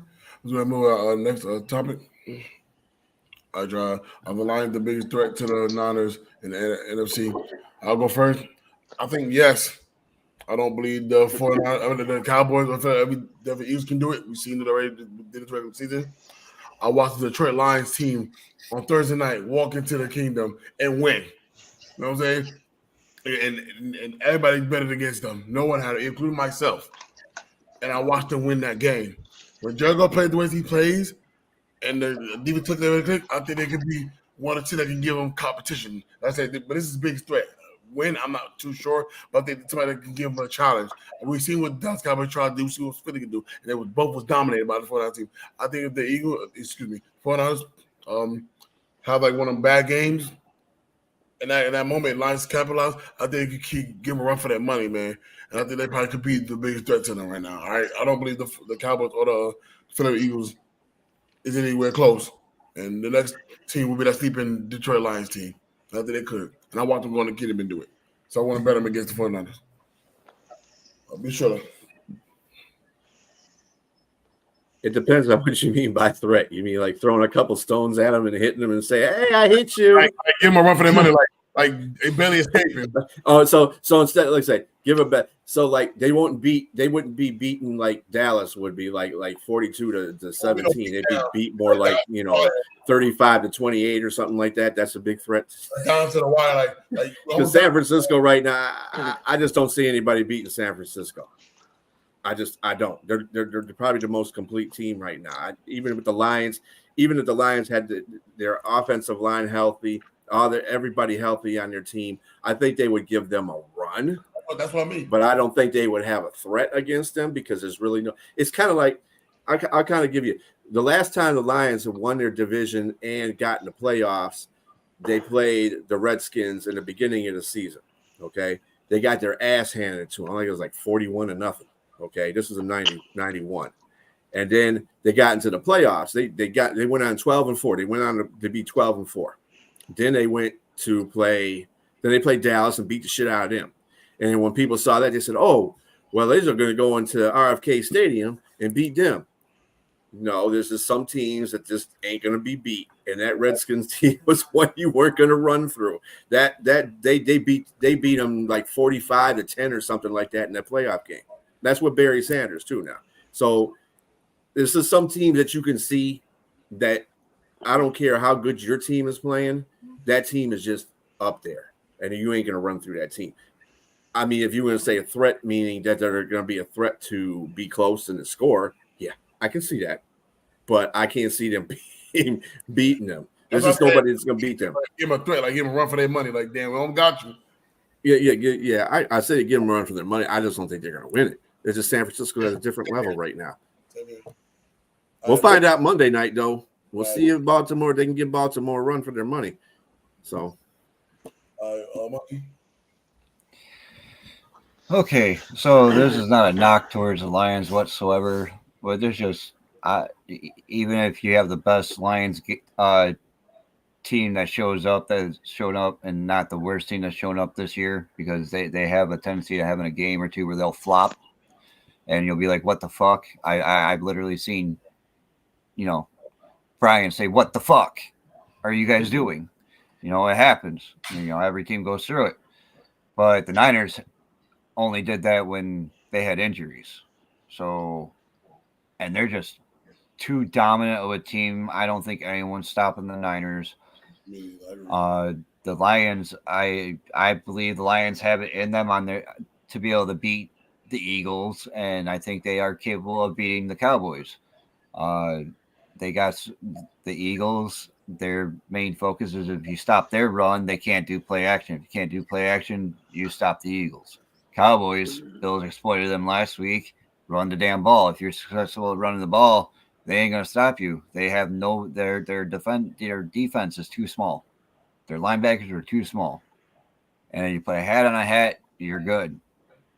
And when it comes to running the ball, Micah Parsons, you bring in that tight end to help, and you have nothing to worry about. They tried everything with Parsons. He was getting in a few times, but we silenced him pretty good because we just kept an eye on him, and he would move from inside to outside, and you got to pay attention to that. That's where teams get fucked up, I think, is they lose them in that defense, and that's where he bites their asses. Yeah, I think on that note, though, I think that Parsons, that's his weakness right there. He's a good pass rusher. He's a good run stopper on the outside, but if you run it up the middle or it's inside to the interior of the tackles, he's not effective at all. He's not one of those guys because sometimes he over pursues. Other times he just gets eaten up by the block if they double tap him. All you got to do is take Parsons out of that, and then he's going to be ineffective. So I think that's part of the weakness of him being a defender right now. He's a great defender. It's just that he can't stop the run well. But if the Lions stay healthy, I can definitely see them making it to the NFC Championship. That's a possibility as long as they don't have to face the Niners. All right, Robbie. Nothing's guaranteed in this league. It's all about the matchups. I think offensively, the Lions could keep up with the Niners, but the defenses would be the Lions' downfall against them.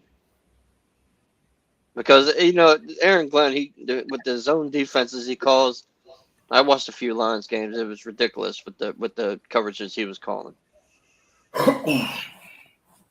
And Aiden Hutchinson, but he's like getting double teamed. He can't really get triple in team sometimes. Yeah, they're tripling him up, and the other end they have no answer. They have no dude on the other end really to help out Aiden. Mm-mm.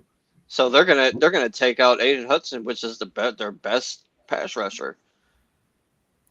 And I think offensively they keep up with the Niners. Defensively, it will be their downfall.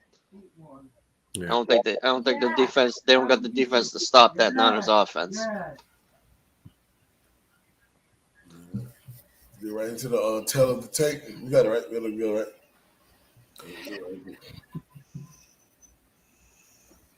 right. The tail of the tape is between the Niners and the Ravens. They're both 11-3. When you go to their rankings, it's their defenses are both top notch. Is going to be I think it is going to be more of a defensive battle than anything.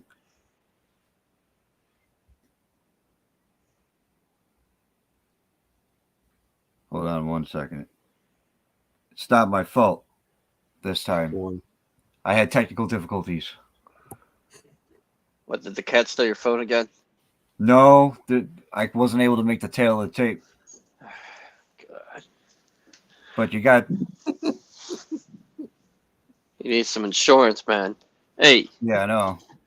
She will come over right now and beat your cat up if you want. Damn. Now you're having cat fights out here.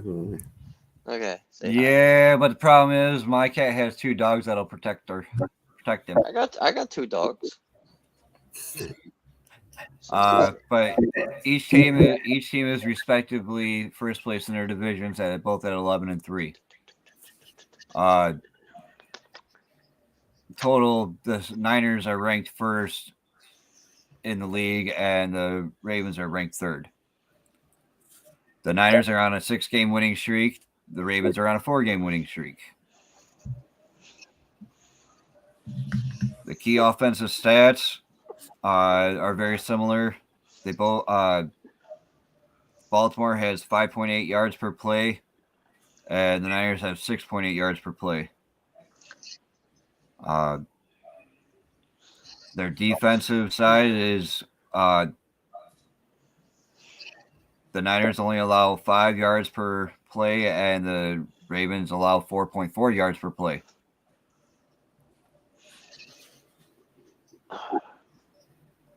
They're Very identical, huh? They're pretty, yeah, that's really fucking close. And I hate the fact that I'm only seeing percentages right now, and I'm not seeing ranks. But well, I got some like the San Francisco has the 2nd ranked offense because Miami has the 1st, and then Baltimore has a 4th ranked offense. They'll be going against Baltimore 4th ranked offense will be going against San Francisco's 10th ranked defense, and 2nd ranked offense for San Francisco will be going against the 6th ranked offense for Baltimore. These are some really interesting things, though. They are really close as far as comparison. Yeah, but the Niners, defensive the Niners got the best run defense, right? No, they're 3rd. And Baltimore But got the best run. What's Baltimore's run offense? First. Yeah. So it's first, 3rd defense, and then the difference in this game. Let's see. Well, let's see. San Francisco's got like the 2nd passing yards against the 6th ranked passing defense, so that'll be interesting. And then check this out. And the offense for the Baltimore is 20th ranked against the 15th ranked defense of the passing defense for San Francisco. It's going to be weird. This game's going to be kind of weird. right. I'm hoping the Niners blow them out. And it's really funny too when you mention that because they're favored by six points, and I'm like, if they're that evenly matched, even if they're playing in San Francisco, 6 points, that's a lot of points for this matchup. Yeah, That's all. But you got to learn how to bet that way, dude. Yeah, you can look at it. I mean, obviously the Vegas people have some kind of knowledge about something. So I would still put this at a 3-point game, but 6 points, it tells you something that somebody else is seeing because they do go by stats as well, and they go by what they see. So it's not like Vegas just puts out fucking, shit just to be putting out shit. So that kind of worries me a little bit. I wouldn't be surprised if San Francisco won by 10, and I wouldn't be surprised if they lost. I wouldn't be surprised if they won by 3. So, I mean, this is an evenly matched game. I mean, probably it's the most even I've seen in a while in this year. We got to get a hold of the script. Oh, don't start that shit. We got to get a hold of the script. The script. What our next topic of the day? Let's sit your ass down.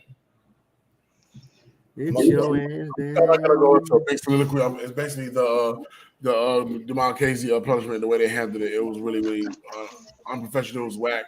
It was trash. Like I said, I was really upset that they waited till after he was ejected to replay like what happened to Willie C. They really wasn't as bad as they made his team. I think the Pittman sold a little bit. You know what I'm saying? It is what it is. I feel like he didn't deserve to be suspended for the remainder of the year. That was just a little too harsh, man. It's like the league need to get together. Roger doesn't need to get together. If this is how y'all gonna play defense, I'll put a flat football at this point. I'm tired of it. So yeah, that's come out. Sit down with the NFL. Roger Goodell. All right, Monkey. You said you had one, right? Yeah. Jerry Jones for saying the weather is the reason why they lost. Like, normally at this time of year, it's, maybe a high of 30 down to as low as negative, temperatures. And usually snowing. Yeah. Right. What have we had? Right now it's Christmas Eve and there is no snow outside my window. It was damn near 50 degrees at the game. I know it was 50 degrees when it started. So it was basically the same temperature as it was in Dallas. But because there was a little moisture in the air, they're like, oh, it wasn't really raining. I don't know what they were talking about. That's a sprinkle. Drizzle. But maybe in Texas, everything's bigger in Texas, so maybe a drizzle is a fucking hurricane or something. I don't know. But Jerry Jones definitely gets my situation down. Oh, and what is his name? Nick Wright. Oh yeah, the Kansas City blowhard. Yes, sir. Oh, that jerk off. He said the Bills are indeed a dangerous team right now, but they'll end up being the most dangerous team to ever miss the playoffs on first things first. This is coming from a guy who, before the season started, decided to get a tattoo on his arm and claimed that the Chiefs were going to go undefeated this year, and they lose week 1. So, yeah, he can sit his ass down, too. Yeah. I got such ass down Canada, too. But that's basically every damn week. That's Roger Goodell. That damn fool is getting the pay raise every year, basically. Then on top of that, he can't fucking fix the officiating. He don't want to because, they're just trying to make money in every case. Keeps trying to move games over to Europe. That shit ain't gonna work. I keep trying to sell. I don't give a fuck. It ain't got nothing to do with money. It's just not gonna work. The players are not gonna want to do that schedule. They're not gonna want to be in London and have to come over to the United States to play football and vice versa. That's cute every once in a while. Okay. Then you want to make that permanent, dude. You're fucking illegal. Then on top of that, these fines to these players that don't do. You look at the video and what they got fined on. You can't even find out what the hell they did. But he's just fining people just to be fining people, and you're just taking money from players. And now he's just getting out of control, and he's going to keep doing that until somebody votes his ass up out of there. And what happened to Paul Tagliabue, man? He wasn't the greatest. He wasn't the greatest as far as safety is concerned. I'll give Goodell that. But dude, we need now somebody next like Tagliabue. Next year, don't they have a game plan for what is it, Brazil next year? Oh no, Brazil, I can deal with because it's still it's in this hemisphere. Well, not just that. People are gonna want to go there. Yeah, nobody wants to go to dreary ass London. Nobody wants to go to fucking Spain. Well, maybe you want to go to Spain. You take one of those winter games and you send them down to Germany, Brazil to play. Who the hell wants to go to Germany? Germany's just like London. It's dreary as fuck. I don't understand. And then the players, they got to go because that's what's on their schedule. But no, Goodell needs to sit his ass down too. Somewhere. Yeah, not all players get dog sitters. Right. All right, Charles. Get right into the pick'ems this week. For the rest of the league, actually. And as we had Thursday games, we had the Saturday games, we had the Saints, the Rams. I had the Rams anyway. Be sure who draft. Yeah, Rams. Monkey. I had the Rams. All right, Robbie. Rams. All right. Here we go to the Saturday game. Of course, I had Pittsburgh, of course. Be sure who draft. I had Cincinnati. All right. Monkey. I believe I had Cincinnati. Robbie. Steelers. He had Pittsburgh. And Kevin, you had Steelers. Oh yeah, that's right. I did have Pittsburgh. Hey, 70% of the world had Cincinnati in that game as well. For that game. Well, we were wrong. Y'all jack-offs. But anyway, I had in Buffalo at the Chargers. I had Buffalo. Be sure. Yeah, I had Buffalo in this game too. Kevin, we already know who you had. Robbie. Yeah, that's right. Robbie. I don't think there was a game this year I picked against Buffalo. I picked Buffalo. I did. All right, let's go right to the Sunday games. Ending with the Monday night. All right, we got the Colts at Atlanta. Give me the Colts right now. They rolling right now. They're looking really, really good right now. Gardner Minshew is leading the team, and they're doing really, really well right now. So give me the Colts. Be sure to rolling with Magic Minshew and the Indianapolis Colts. Minshew mania. That's right. All right, Monkey. Oh, I'm going with Indy. All right, Robbie. Colts. Give me the horseshoes. All right, then we got Seattle at Tennessee. Give me Seattle. Tennessee's not looking really, really well. They're not. So give me Seattle. Yeah. I'm going to go with Seattle, too. I think that Geno's coming back this week. I'm not sure, but I think he's going to be playing this week. So that'll be a lift to them, even though they beat Philadelphia without Geno. But Tennessee's just not Tennessee. Which was awesome. They might be starting Tanner-Thrill in Tennessee. Oh, man. All right, Monkey. I'm gonna go with Seattle. All right, Robbie. Sea chickens. All right, we got Detroit at Minnesota. Detroit wins this game. They win their first title, 693. Detroit. I have to agree with you. They're going to win 34-27. Okay. Monkey. Oh, it's gonna be Detroit, and I think they'll get it by about 10 points. Robbie. Give me the 8 Mile Lines. The Jets. Wow. 8 Mile. I don't think anybody really cares about where's this game. Like, I guess I don't know. You can watch it. All right, Biko. Ty. Robbie. Commies. Monkey.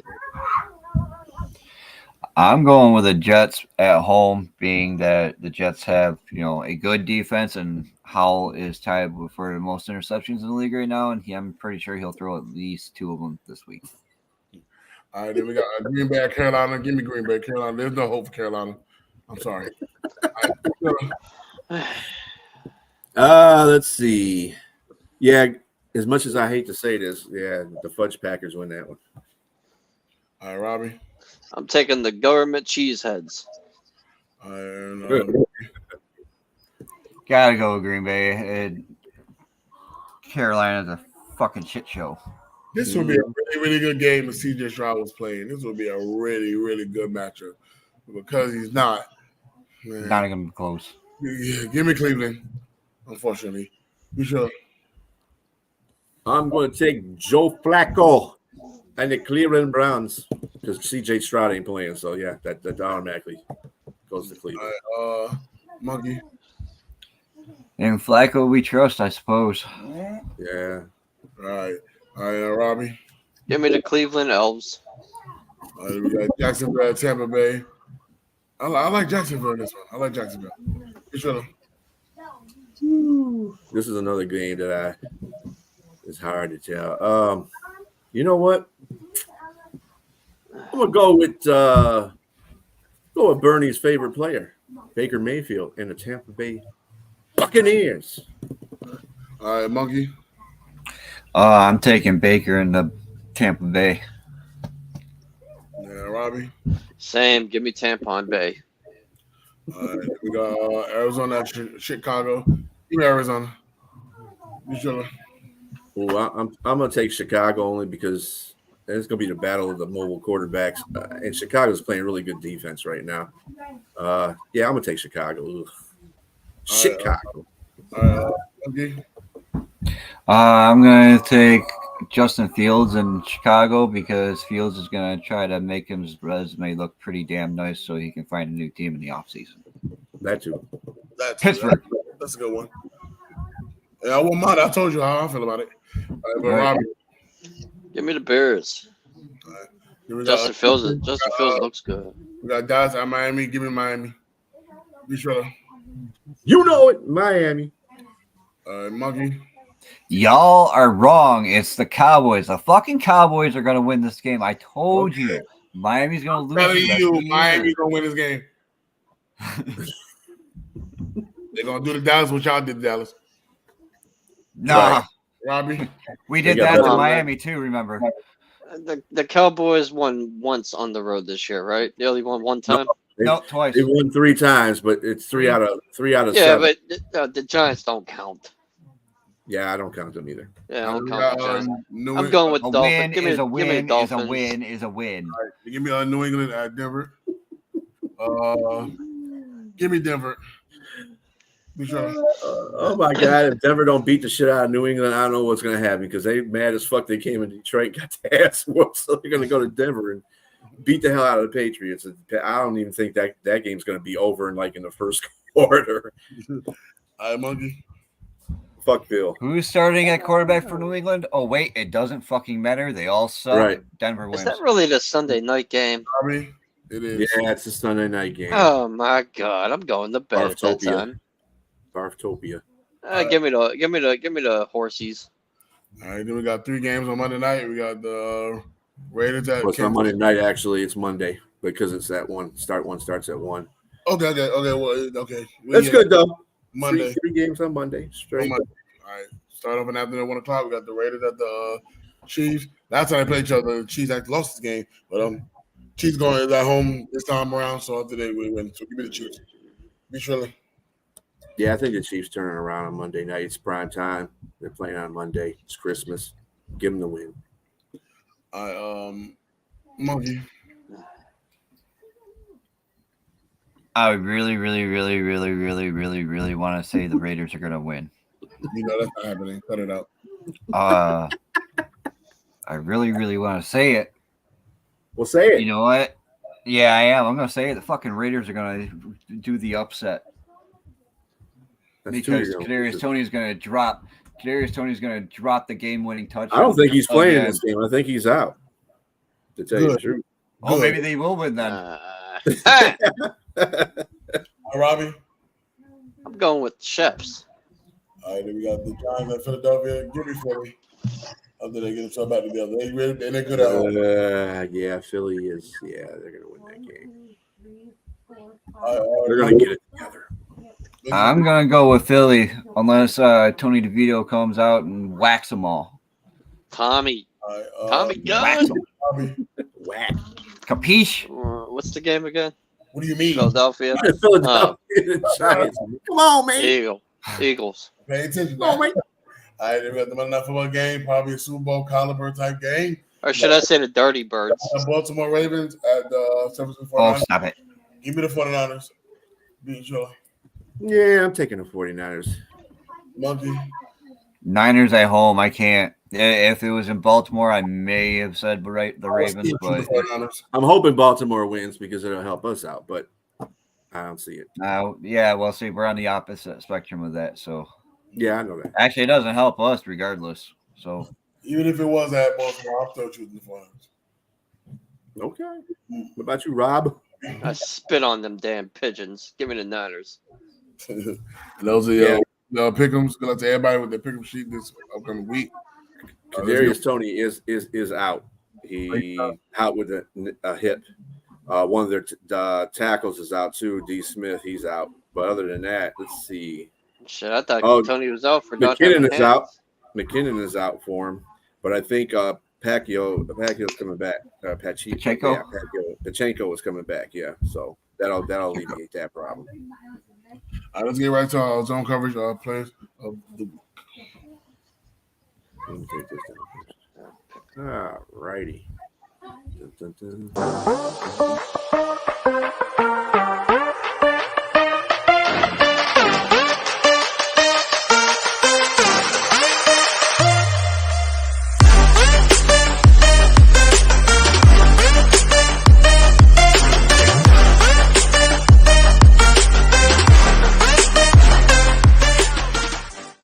Shout out to Walk On Golf. The Lions love this week. Go. And that does conclude the Good job by James Cook. He deserves the player of the week too. That dude is Sure. hell yeah. And Baker Mayfield, huh? He's Shout out to Baker Mayfield. dangerous. Baker Mayfield Making was really them good. Browns regret their decision, let me tell you. I wish you. I wish you. Like stats too. Like, but like him either.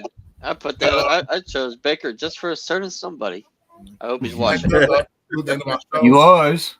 I like to thank everybody on the panel, man. That's been great, man. Shout out to all our viewers that engage in the conversation. As always, man, appreciate you guys. We prove every single week we're nothing without you guys. Now we continue to grow, which I keep bringing people, let us know about us. Shout out to the guy. Do it Day. Show up on the YouTube channel. Yeah, Day. Yep. Keep coming every Day. day. Enjoying your company, man, as well. Be sure that any final words.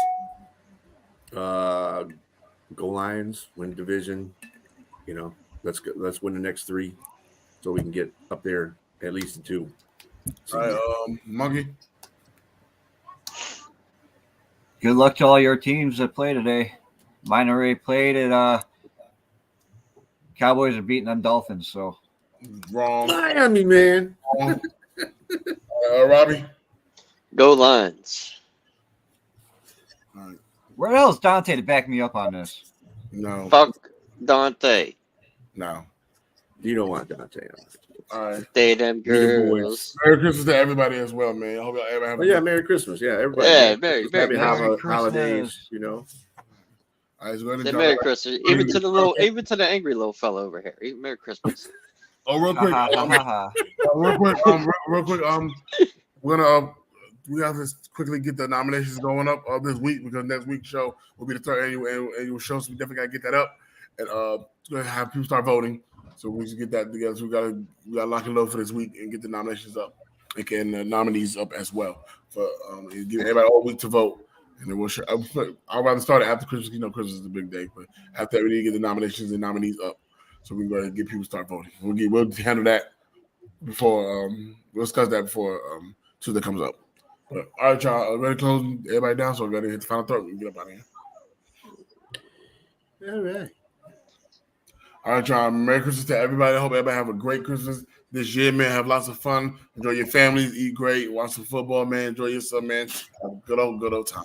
But I'll leave y'all with this. All right, y'all. Christmas will always be as long as we stand heart to heart and hand to hand. That's my Dr. Seuss.